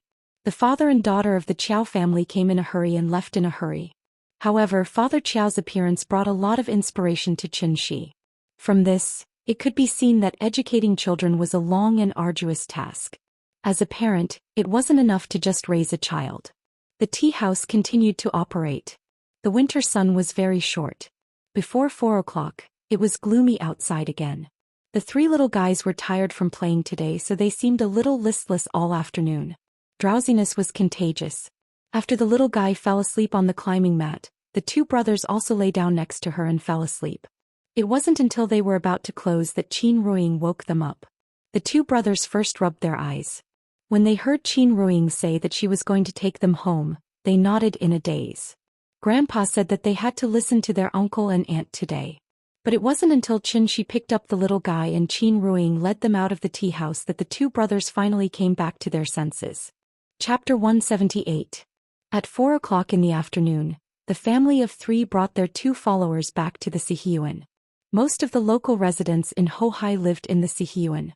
Therefore, the two brothers didn't feel that there was anything special about their two-section Sihiyuan. This place only had an extra front yard and a few more rooms compared to a normal Sihiyuan. But because this was their sister's home, the two brothers were curious about every room. Once they entered the courtyard, the little boy led them everywhere. The back room, the west room, the east room, the main hall, and the back room. They ran through every single room. They even alerted Qin Yongyan in the study. When the little boy saw his grandfather, who had not shown up for a long time, he immediately stood under the eaves and sweetly shouted, "Grandfather!" When the two brothers heard this, they very obediently followed the little boy and shouted, "Hello, grandfather." Qin Yongyan lowered his head and looked at the three little ones in front of him. Then he couldn't help but laugh. Using his hand to pat their heads, Qin Yongyan smiled and said, "Good boys, you guys go play." The little boy nodded and led the two brothers into the main hall. She was still a little unfamiliar with her grandfather. If it was Aunt Zhang, the little boy would have already run over to her and asked for a hug. Looking at the three little guys running away in front of him, the smile on Qin Yongyan's face didn't disappear for a moment. He looked to be in his 40s, but in reality, Qin Yongyan's real age was even older than Aunt Zhang. At 30, no doubts at 40, knowing destiny at 50, ear docile at 60 and senile at 70. The so-called ear docile didn't mean that one's ears were sharp, but it meant that one could listen to unpleasant words. It didn't matter if one was cursed or scolded. Nothing could go against one's heart. At this age, one had basically seen through life and seen through fame and fortune. Perhaps it was because of his state of mind, Qin Yongyan's recent cultivation progress could be said to be very fast. He was almost at the late stage of qi refinement. As his cultivation progressed, Qin Yongyan became more aware of Xianxia's power. His son-in-law was so powerful that his father-in-law couldn't even raise his head in front of him. But it was also because of this that his daughter was living a happy life now. Qin Ruiying didn't even dare to imagine such a life. Even he felt like he was living in a dream. Thinking of this, Qin Yongyan could not help but shake his head and return to the study. After the three little fellows walked around the entire courtyard, they finally returned to the front of the main hall. Because they wanted to have a good game of hide-and-seek. Rock, scissors, paper. Rock, scissors, paper. After 3 draws, the little fellow and her brother used scissors, while her brother used paper. After realizing that he had lost, the elder brother stomped his feet in anger. However, he was willing to accept his loss. Although he was a little unwilling, he still obediently leaned on the table and counted loudly. The little fellow and her brother turned around and ran out of the main hall. The younger brother was still a little unfamiliar with the road, so he followed the little fellow with his head down and ran towards the west wing. Seeing this, the little fellow could not help but become anxious. She did not dare to speak, so she could only push her brother to the opposite east wing. After her brother turned around and ran to the east wing in a panic, the little fellow slipped into the wardrobe in the west wing. This was her favorite place to hide because there were a lot of clothes in the wardrobe, so it was very warm to squeeze in there. The elder brother's countdown soon ended. When he walked out of the main hall, the entire courtyard quieted down. Xianxia was busy cooking for them in the kitchen, while Qin Ruiying stood on the steps outside the west wing and looked at him with a smile. The elder brother was very clever. After looking around, he trotted to Qin Ruiying, raised his head and whispered, "Auntie, do they know where they are hiding?" Hearing this, Qin Ruiying shook her head with a smile and did not tell him. The elder brother had no choice but to look for them honestly. He first went into the west wing and looked around but did not find anything strange. It was probably because this was not his home, so the elder brother did not think of looking through the wardrobe. After looking around and not seeing anyone, the elder brother ran directly to the east wing opposite. At this time, the little fellow who had been paying attention to the situation outside quietly pushed open the wardrobe a little. After confirming that the elder brother had left, the little fellow came out of the wardrobe, and then leaned against the window to secretly observe the elder brother's every move. Not long after the elder brother ran into the east wing, there was a burst of cheers from inside. Then the elder brother walked out with the younger brother who was frowning. Perhaps wanting to end this game quickly, after the elder brother looked around the main hall, the younger brother pointed to the west wing quietly. Seeing this, the elder brother immediately rushed into the west wing with a laugh. The little fellow was leaning against the window laughing secretly. When she saw the elder brother rushing to the west wing, she was suddenly shocked. She wanted to crawl back into the wardrobe, but it was too late, so she was caught red-handed by the elder brother who rushed over. "Found you. I found you." The elder brother's proud laughter sounded in the courtyard. Hide-and-seek was indeed a very fun game. As long as the venue was suitable, it could be played for a long time. The three little guys played several games in a row until Xianxia finished cooking dinner. They reluctantly returned to the west wing under the husband and wife's greeting. After dinner, the sky was already dark. Qin did not allow them to go out and run around, so the three little guys sat on the bed and watched cartoons. The elder brother wanted to watch Pigman, the younger brother wanted to watch Boonie Bears, and the little fellow wanted to watch SpongeBob SquarePants. The three little guys had different opinions and immediately quarreled over the control of the remote control. Seeing this, Xianxia had to suppress them. He took the remote control and let them order frozen. The little fellow had already seen it once, but she still enjoyed watching it the second time. It was the brothers' first time watching it, so they were immediately fascinated by the beautiful magic world inside. There was a kissing scene in Frozen. When the elder brother saw Anna and Christopher hugging and kissing, the elder brother followed suit and turned his head to kiss the little fellow. But just as his mouth was about to kiss the little fellow, the elder brother regrettably found that there seemed to be an air wall between him and Xianxia. No matter how hard he tried, there was no way he could get closer. The elder brother's movements were very fast. After being stopped by Xianxia, Qin noticed that something was wrong. When she saw the elder brother's embarrassed look as he tried to kiss the little fellow, she could not help but secretly laugh. At this time, the little fellow also noticed that something was wrong with her brother. Just as she turned her head, she was shocked by her brother's pig-like appearance, so she patted his forehead with her hand and muttered, "What are you doing?" The elder brother awkwardly retracted his head and then hid under the blanket, not daring to show his head. The husband and wife looked at each other and could not help but shake their heads and laugh. 4 or 5-year-old children did not have so many dirty thoughts. Their behavior was learned from the things around them, so Xianxia did not blame him. However, it was because of the elder brother's sudden action that they completely lost the opportunity to sleep with the little fellow. After watching the cartoon, the two brothers were carried by Xianxia, one in each hand, and directly led them to the east wing. Tonight, the little fellow slept with Qin and the two brothers slept with him. The two brothers cried and made a fuss, shouting that they wanted to sleep with their sister. But Xianxia did not pay attention to them at all, as if he did not hear them. They wanted to take advantage of his daughter. Chapter 179. The two brothers hesitated for a long time. Although they were usually very outgoing, they seemed to be homesick at night. The one they were most familiar with in the courtyard was the little guy, so the two brothers always wanted to sleep with the little guy. But no matter how much they cried, Xianxia was unmoved. He was quite traditional in this aspect.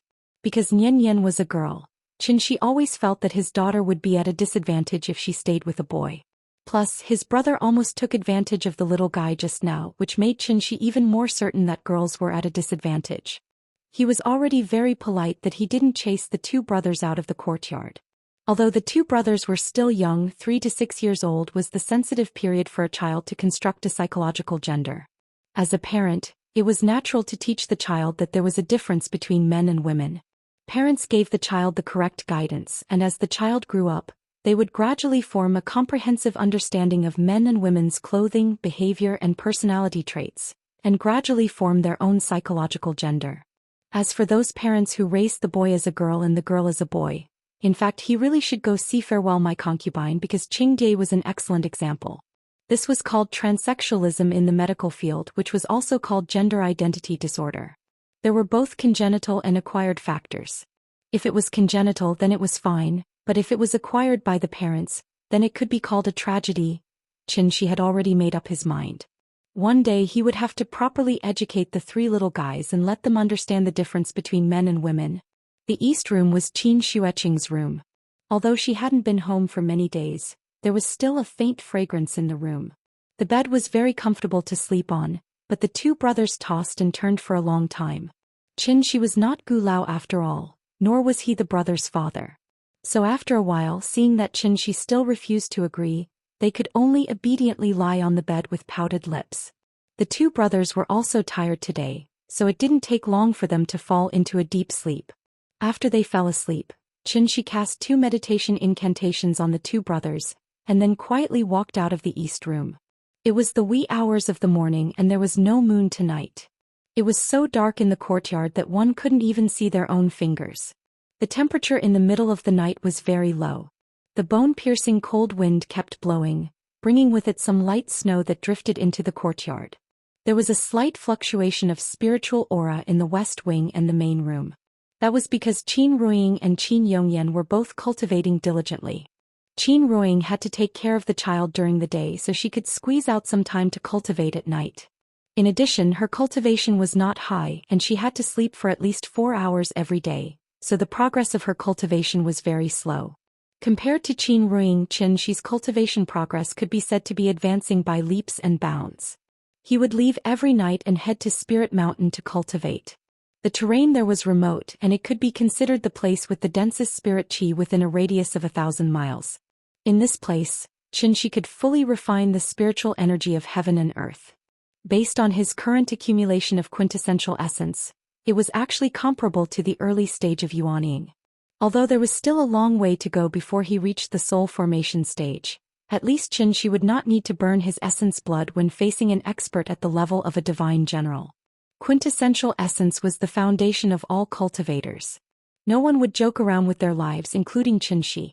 If Xianxia's previous situation was described in a game, then he was a mid-tier sorcerer who had no mana and could only rely on normal attacks. After this period of recovery, Xianxia could finally use some small skills. However, because he had not added any skill points, even if he had enough mana, Xianxia could not use any big skills. Quintessential essence could be slowly recovered, but the damage to the soul could not be healed by cultivation alone. There was a spiritual medicine in Heavenly Spiral that specialized in healing soul injuries, and that medicine was one of the main methods to heal soul injuries. Unfortunately, this type of medicine was an extremely rare heavenly treasure to begin with. With the current situation of heaven and earth's spiritual energy, it was almost impossible to produce such a high-grade spiritual medicine, so Xianxia really could not think of any way to heal his soul injuries. When the soul was damaged, the divine sense was the most affected. His divine sense was like a radar, allowing Xianxia to sense everything within 1,000 miles without using his 5 senses. Not even the slightest movement in the wind could escape his eyes. Without the divine sense, Xianxia had to rely on his eyes to determine his direction while flying in the sky, which was really uncomfortable. Spirit Mountain's location was unique, and the giant rock at the top of the mountain had become Xianxia's exclusive throne. As usual, after carefully inspecting the surroundings, Xianxia sat cross-legged on the rock and began to cultivate. However, not long after he closed his eyes, he suddenly opened them again. It was a little strange. According to common sense, he had been cultivating here for a period of time, so the spiritual energy here should be a little thinner. After all, he was a cultivator in the soul formation stage, not a beginner like Qin Ruiying. Every time Xianxia cultivated with all his strength, he would naturally have an aura that could swallow mountains and rivers. A night's effort was enough to catch up with several months of Qin Ruiying's effort. Although Spirit Mountain was large, there were only a few places with dense spiritual energy. But why did the spiritual energy nearby not seem to have changed much after he cultivated here for a period of time? Could it be that he was cultivating a false immortal? But this was obviously impossible. After all, the true essence that Xianxia refined was real. He was still worried that if he cultivated with all his strength, he might devour all the spiritual energy nearby, causing Spirit Mountain to become a dead mountain without any vitality. But who would have thought that such a strange situation would occur now? Xianxia stood up from the boulder. In order to confirm the cause, he flew around Spirit Mountain. However, after flying around, he didn't find anything strange. Everything was very natural. It was completely a natural paradise. Could it be this endless stream of spiritual energy was flowing from somewhere else? It sounded a little ridiculous, but after thinking about it carefully, it seemed to make some sense. After all, spiritual energy was like air flowing at any time. Maybe the spiritual energy here flowed from Taihang Mountain? Unable to find the reason and not finding any abnormalities, Xianxia simply threw this question to the back of his mind. Since the spiritual energy here was so rich, he wouldn't be polite. After setting up a spirit gathering array on the mountain peak, Xianxia began to cultivate with all his strength. This time he didn't restrain himself.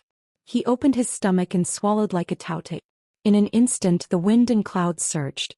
Because of the violent surge of spiritual energy, a cloud vortex even appeared in the sky above Spirit Mountain. Xianxia wanted to see if the spiritual energy here would decrease if he cultivated with all his strength. Time flew by. When the sun came out from the clouds in the east, Xianxia slowly opened his eyes. Under his hard work, the spiritual energy here had decreased by a large amount as he wished. Chapter 180.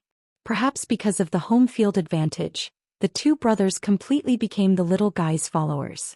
When they woke up, Xianxia had just finished helping them wash up, and the two brothers rushed into the west wing. The little guy was already sitting on the chair and eating breakfast. When he saw them rushing in, he held up a steamed bun and smiled at them. Time for breakfast.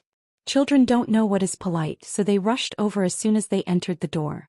The older brother saw that there was only one chair in front of him, so he pushed his younger brother away and quickly sat on the chair himself. The younger brother was not happy, so he pushed him a few times and squeezed in to sit with him. You go over there. I don't want to. I want to sit here. Get out of the way. You're squeezing me. Why? This is not your chair. Qin Ruiying looked at the two brothers and then got up to give the seat to the younger brother, which stopped their first quarrel of the day. This was the bad thing about twins, they always wanted to win or lose. Qin Ruiying was serving the three little guys, but Xianxia suddenly received a call from Gu Lao. The old man was delayed by something, so he would not be back until the afternoon. Although he believed that Xianxia would not treat the two brothers badly out of concern for his grandson, Gu Lao talked with Xianxia for a while, and then euphemistically expressed that he wanted to talk to the two brothers. Hearing this, Xianxia turned on the speaker and put the phone in front of the two brothers. The two brothers, one after another, related in a little while what they had done on the previous day. After listening, Gu Lao finally felt relieved and hung up the phone. Xianxia told the two brothers that their grandfather would come back in the afternoon to pick them up. However, what he did not expect was that the two brothers were not sad at all after hearing the news, but jumped with joy. Oh, can you take us out to play? Huh. Where do you want to go? The amusement park. Hearing this, Xianxia and Qin Ruiying couldn't help but look at each other. It was probably because they heard Nian Yan bragging about her experience at the children's playground that the two brothers engraved that place in their minds. Just like Nian Yan in the past, she was very envious of others, but Auntie Zhang couldn't bring her along. Thinking about it, it was quite pitiful. Thus, Xianxia patted the brothers' heads and said with a smile, "Okay, Uncle will take you there. We'll leave after breakfast, okay?" Alright. The two brothers were so excited that their faces turned red, while the little fellow was smiling proudly at the side, as if silently saying that they were basking in her light. What was the reaction of the child when he was excited? He stomped his feet. After hastily eating breakfast, her brother ran to the steps outside the west wing. He kept jumping and shouting, hurry up, it's almost afternoon." When the younger brother saw this, he also ran out and kept stomping his feet on the steps. No one knew what they were doing. The little fellow was really proud today, and the smile on his little face never stopped. After a simple packing, Xianxia carried the little fellow and Qin Ruiying held the two brothers, 2 adults and 3 children, and the group of 5 slowly walked out of the courtyard. It was still troublesome for the 5 of them to take a taxi. The 3 little fellows didn't want to be separated, and Xianxia didn't want to be separated from Qin Ruiying, so it wasn't until the 3rd car that the driver finally agreed to give them a ride. He also asked one of the little fellows to hide and not be seen by the traffic police. The Children's Experience Museum last time was for civilian consumption, so this time Xianxia was going to take them to a high-end one. In case, a children's amusement park that didn't even have a Chinese name, was known as the cutest fairy tale world in Shangjing, and was also a holy place for internet celebrities to take photos. This place couldn't be entered without children, so many internet celebrities had to make a special trip to borrow a child. The tickets were very expensive because it was the weekend, and the package cost 568 yuan.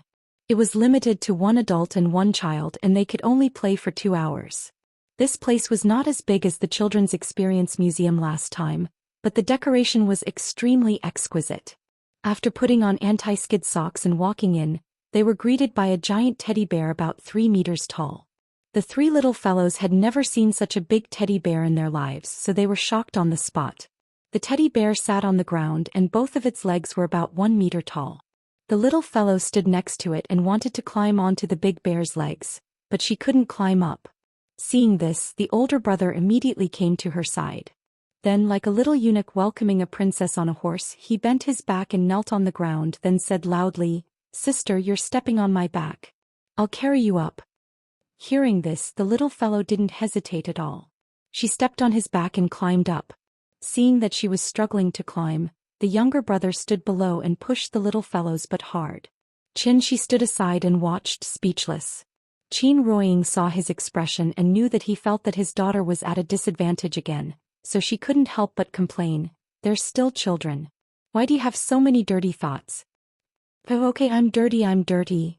After being scolded by his wife, Xianxia had to raise his hands and surrender with a wry smile. The couple didn't interfere with their actions.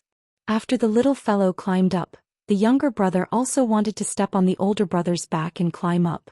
But at this time, the older brother quickly stood up from the ground and said to the younger brother, "You carry me up and I'll pull you up after I'm up." The younger brother didn't doubt him, so he stood below and supported the older brothers but with all his strength, sending him up. The little fellow sat on the big bear's leg and pulled the older brother's arm up with all her strength. With their joint efforts, the older brother successfully climbed up. However, after the older brother went up, he didn't pull the younger brother.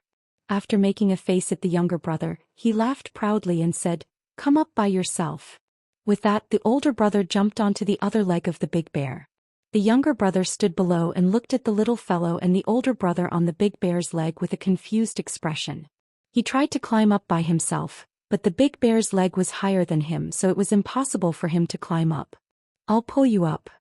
The little fellow couldn't stand the older brother's behavior, so she immediately lay on the big bear's leg and reached out to the younger brother. However, her strength was limited, so she couldn't pull the younger brother up by herself. The younger brother slipped down again. Looking at the older brother's proud look, the more the younger brother thought about it, the more wronged he felt. He couldn't help but cry out of anger. Seeing this, Xianxia wanted to go forward and help his younger brother, but he was stopped by Qin Ruoying. "Wait, let's see." Sure enough, seeing the younger brother cry, the smile on the older brother's face froze. He thought for a moment and immediately jumped back, then lay on the big bear's leg and said to the younger brother, "Don't cry. I'll pull you up." With that, the older brother stretched out his hands to the younger brother.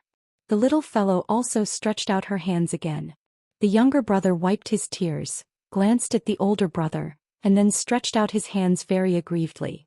Finally, with the joint efforts of the little fellow and the older brother, the younger brother successfully climbed onto the big bear's leg. Although the older brother finally pulled him up, the younger brother seemed to be still angry with the older brother, so after coming up he directly jumped onto the other leg of the big bear to sulk. At this time, Qin Ruoying took out her mobile phone with a smile, then came to the big bear and took a group photo of the three little guys. In the photo. Chapter 181. The ticket price for Friends was so high, but seriously it was not worth the price.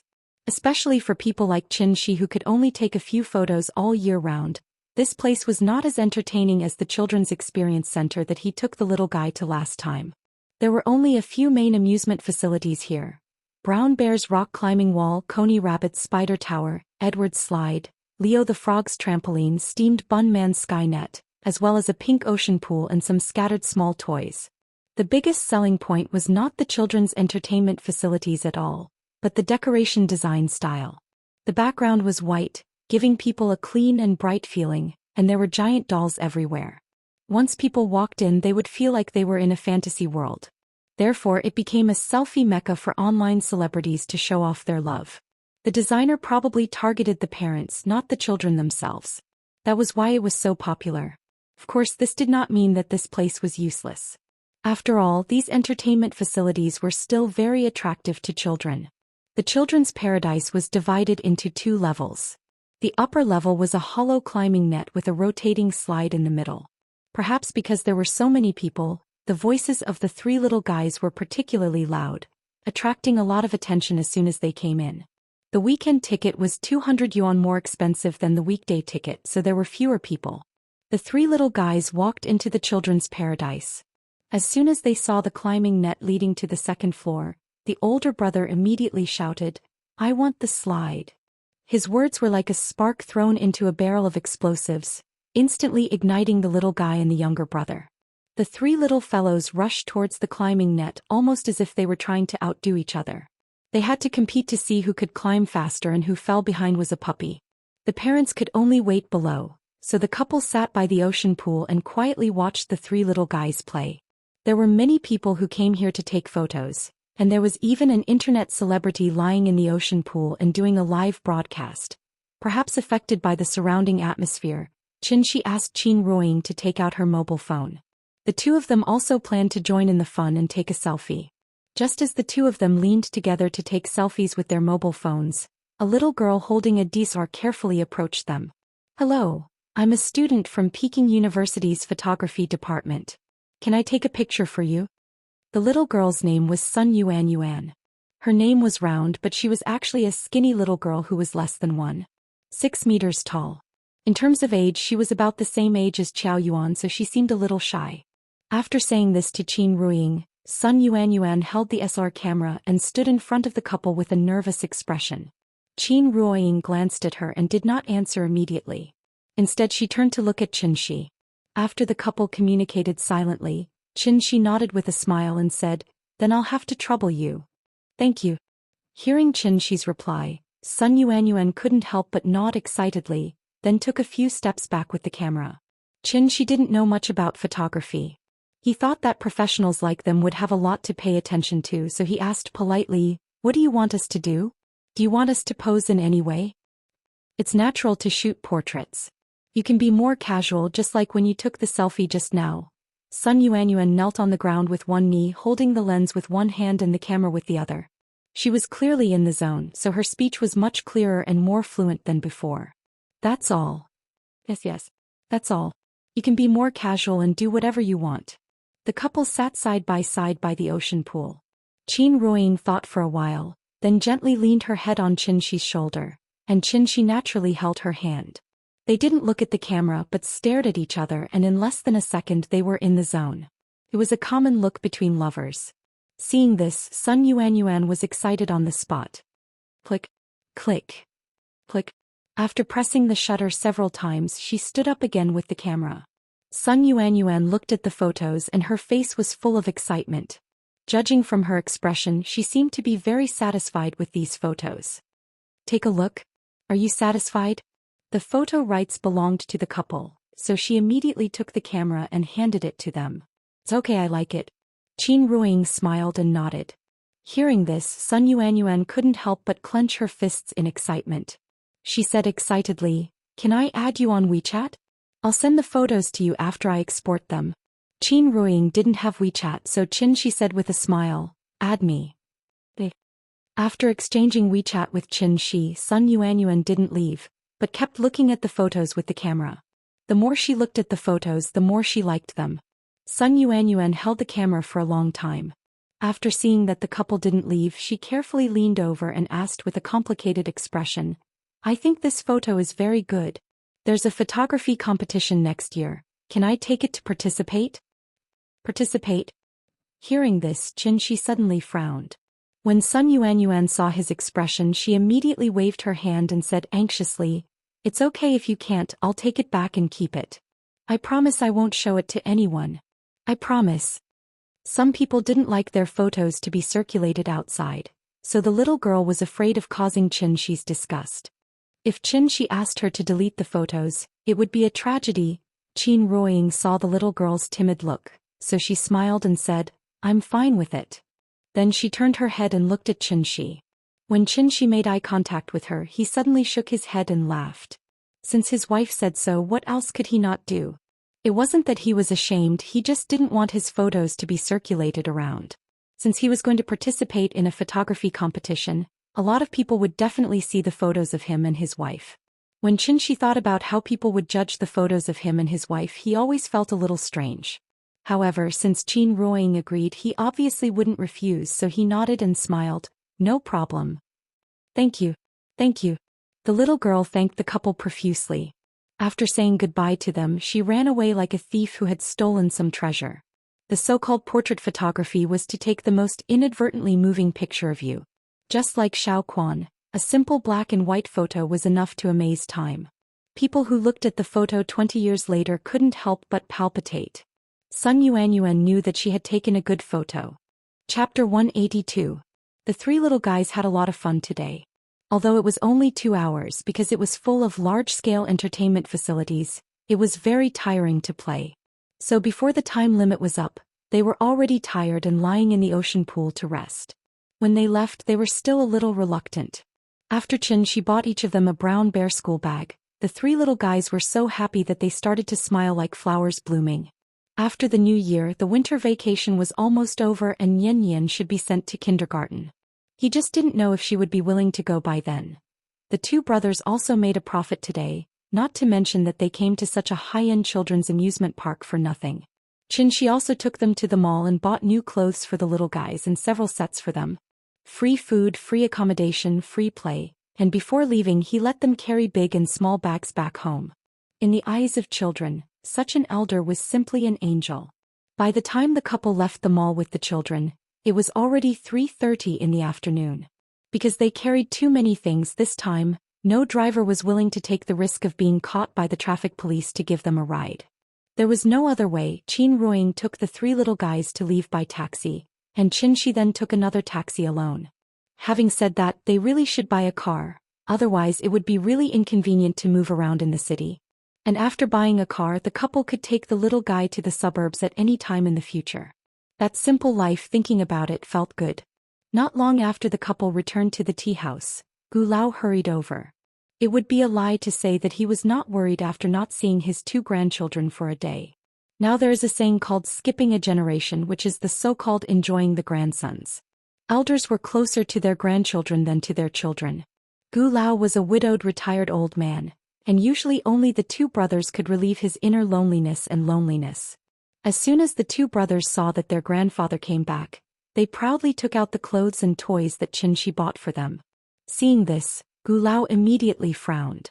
Probably because Xianxia was still on the side, Gu Lao did not scold the two brothers, but quickly took out a stack of money from his pocket. Looking at the red and green colors, it was at least a few hundred yuan. I didn't bring much money today. Take these first. I'll bring you more tomorrow. But how could Xianxia accept his money? The plate of snacks in front of Big Cat was worth at least a few billion, not to mention a lot. Gu Lao couldn't dissuade Xianxia. In the end, he had no choice but to slap the two brothers' heads and ask them to properly thank Xianxia. The two brothers rubbed their heads in confusion. They didn't know why their grandfather was angry. After chatting with Xianxia for a while, Gu Lao left with the two brothers. After they left, the family of three prepared to close up shop and go home. Anyway, the business of the tea house was up to them. Although it was a little early today, it didn't matter. The little girl was still looking forward to going home to show off her new clothes. Night fell. When the little girl fell asleep and Qin Ruoying began to cultivate, Xianxia quietly left the courtyard. It was fine that he didn't notice it before, but now that he found out the abnormality, he naturally wanted to find out what was going on. After a while, Xianxia came to Spirit Mountain again. After landing on the top of the mountain, he closed his eyes and carefully felt it. Not long after, when Xianxia opened his eyes again, he couldn't help but frown slightly. Last night, he set up a spirit gathering formation and used all his strength, which caused Spirit Mountain to lose at least 10% of the spirit energy of heaven and earth overnight. The spirit energy of heaven and earth was known as the origin of all things.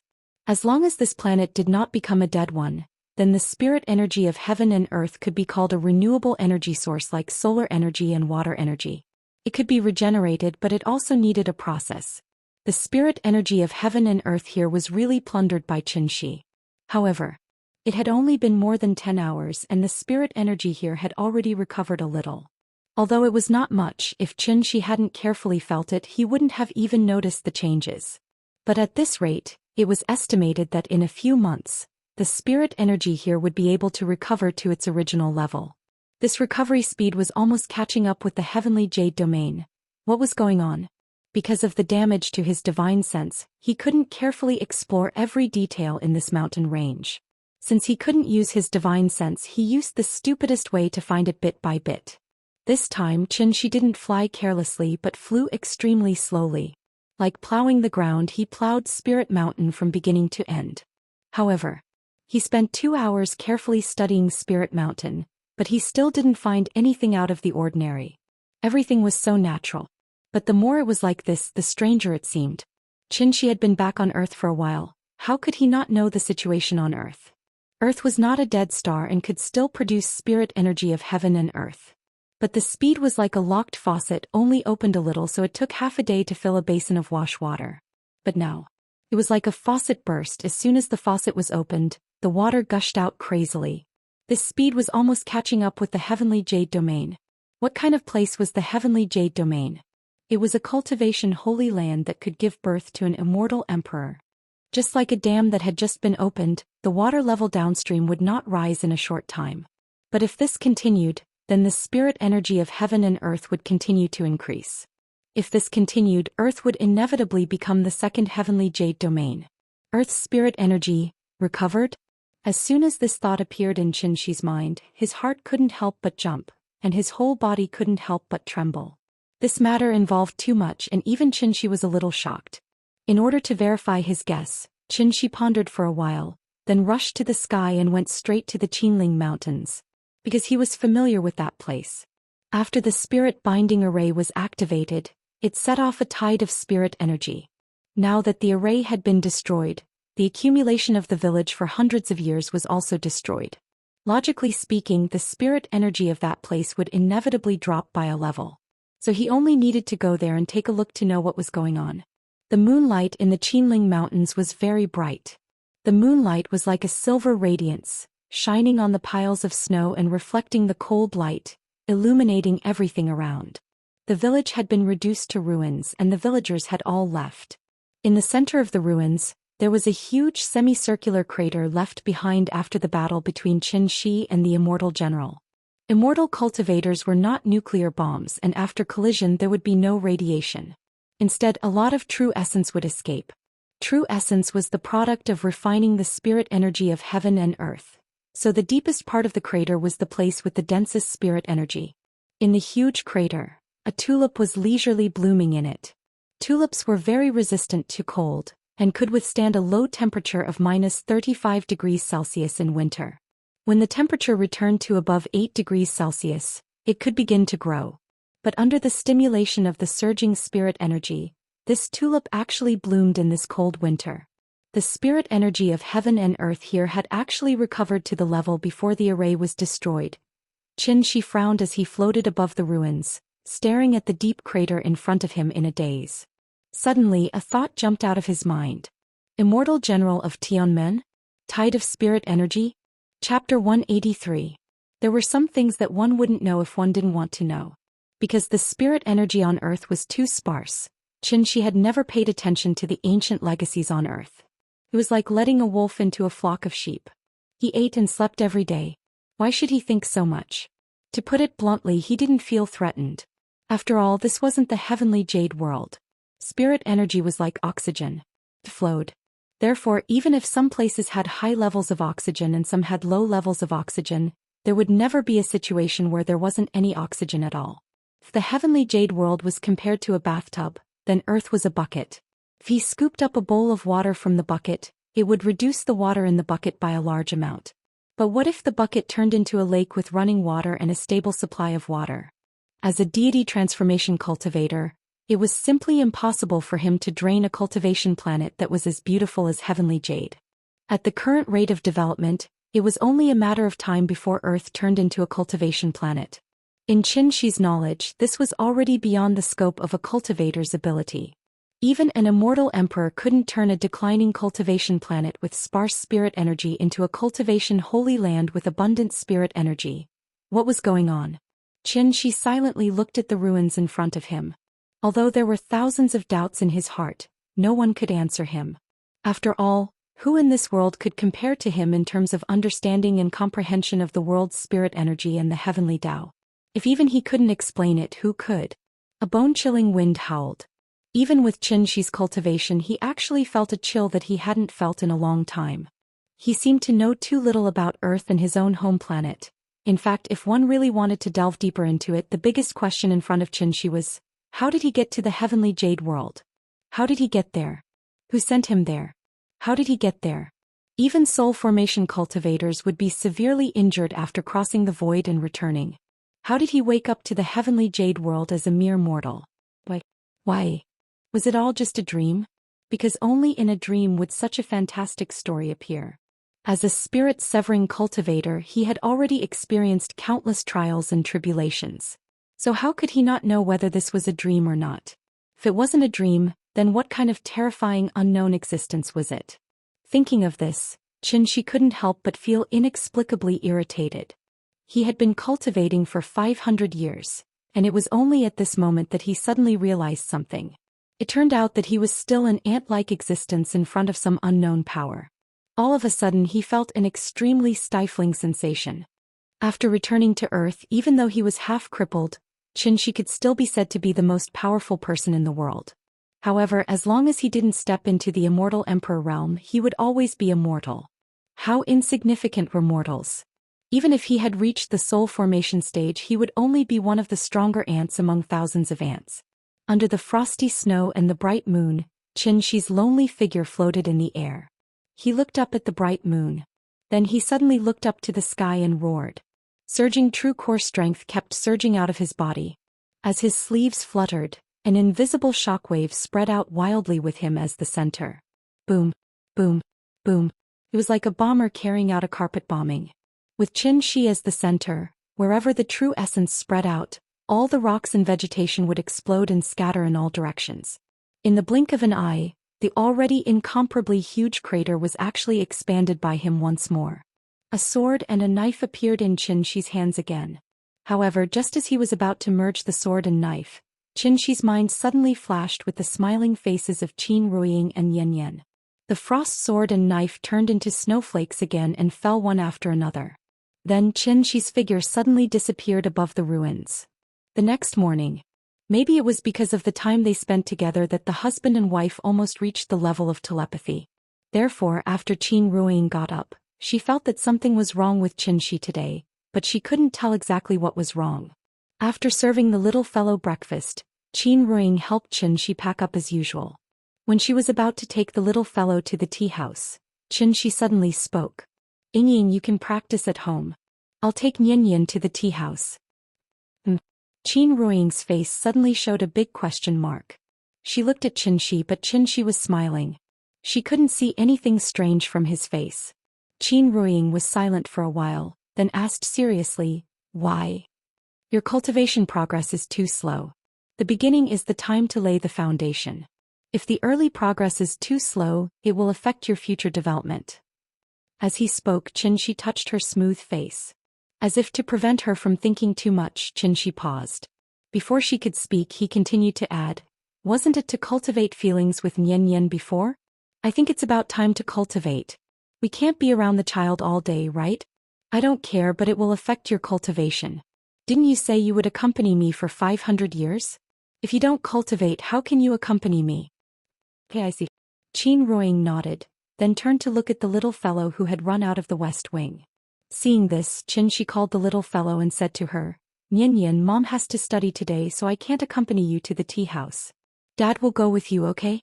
After hearing Xianxia's words, the little fellow tilted her head and thought for a while, then grinned and said, "Okay.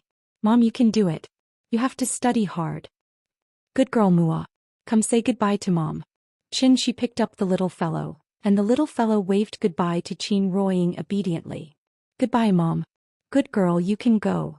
Qin Ruiying sent the father and daughter to the door. After watching their figures disappear at the end of the alley, she couldn't help but sigh. With her understanding of Xianxia, how could she not notice the difference in Xianxia? She chose not to ask, not because she didn't care, but to express a kind of support.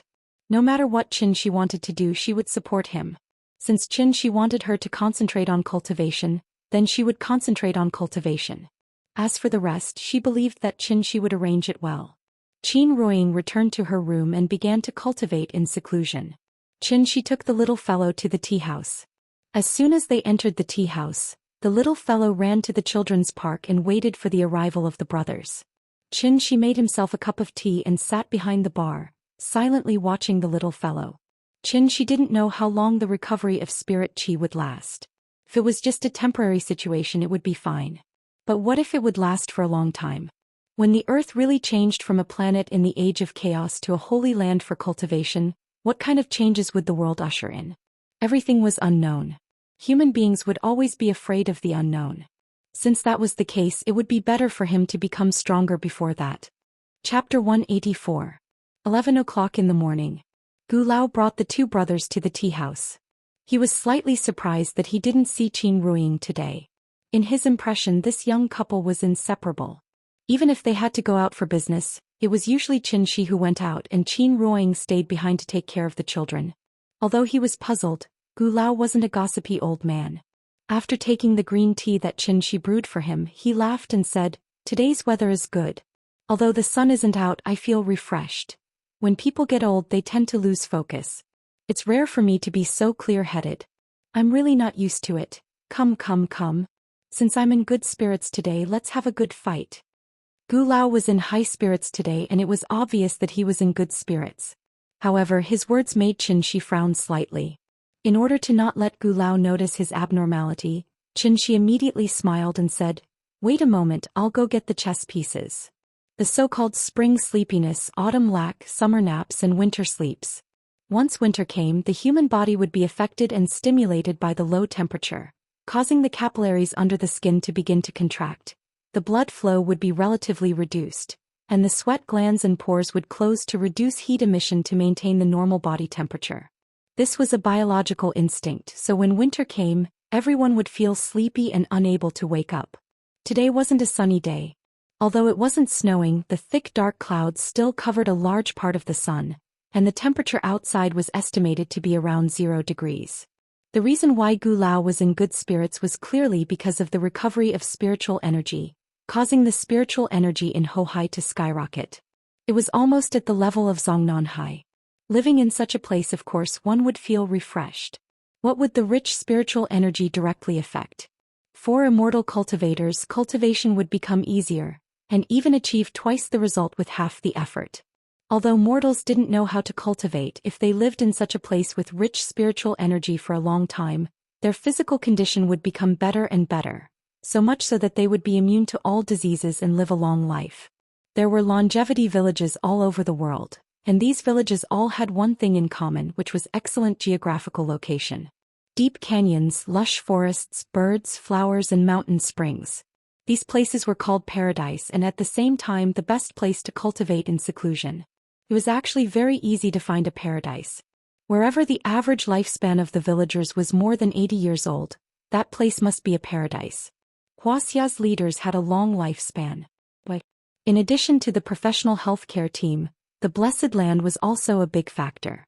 Although mortals couldn't detect the existence of spiritual energy, they wouldn't know whether the place was good or not. 8 days long's a long time. Only one night had passed and even Gu Lao was affected. His spirit had also become much better.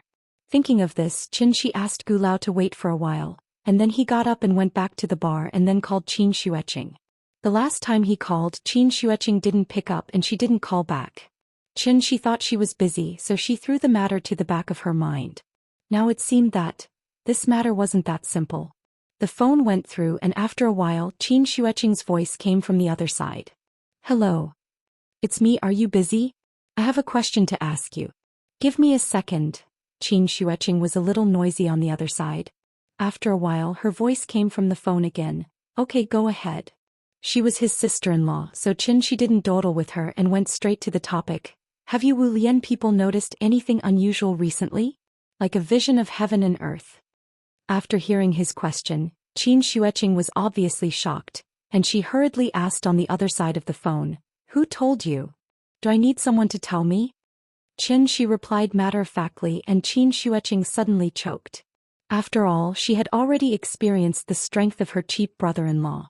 Because Qin Shi's question involved some secrets, after hesitating for a while, Qin Xueqing whispered, "Yes, a large oasis suddenly appeared in the Taklamakan desert, and it's spreading out at an astonishing speed. Do you think plants need time to grow? But that place turned from a desert to an oasis overnight, which is obviously a supernatural phenomenon, so the Wu Lian blocked the news immediately. The desert turned into an oasis." Qin Shi thought for a while and then asked again, "What else? Are there any changes in animals? For example, monsters and other existences, have there been more?" "Yes, it is said that a forest ranger saw a monster more than 3 meters tall in Xianxia. The Wu Lian has sent people, but they haven't found any trace of the monster yet." Sure enough, the recovery of spirit power would bring great changes to the world. The desert turning into an oasis was only the first step, and there would be more and more wonders that ordinary people could not imagine. Maybe in the future the earth would become like the Tianxian world. Qin Xueqing waited for a while, and seeing that Qin Shi didn't reply, she asked directly, "Do you know something?" Her question interrupted Qin Shi's thoughts. After thinking for a while, Qin Shi gave an irrelevant answer, "You should cultivate according to the cultivation method I gave you. According to the current situation, you should be able to step into the foundation establishment stage very soon. At that time, you will naturally know what happened in this world." Foundation establishment? Qin Shi gave her the cultivation method, but he didn't teach her the general knowledge of the cultivation world, so Qin Xueqing was still a little confused about the specific realm, and could only practice according to the cultivation method every day in a daze. Qin Xueqing always felt that her cheap brother-in-law might know something, so she kept asking over the phone. However, Qin Shi didn't answer her questions at all but said directly, "That's it, I'll hang up first." Everything happened too suddenly and the time was still short, so Qin Shi couldn't make any conclusions for the time being. There was always a process to everything, and instead of making wild guesses, it was better to see the results when the time came. "Hey, wait, you said that as long as I form the golden core, my broken arm will be able to recover." Then Qi refinement, foundation establishment, golden core. What's above that? What level are you at? Soul formation. After saying that, Qin Shi didn't say anything more and directly hung up the phone. Hearing the beeping sound of the phone, Qin Xueqing couldn't help but think over and over again. Qi refinement, foundation establishment, golden core. Soul formation.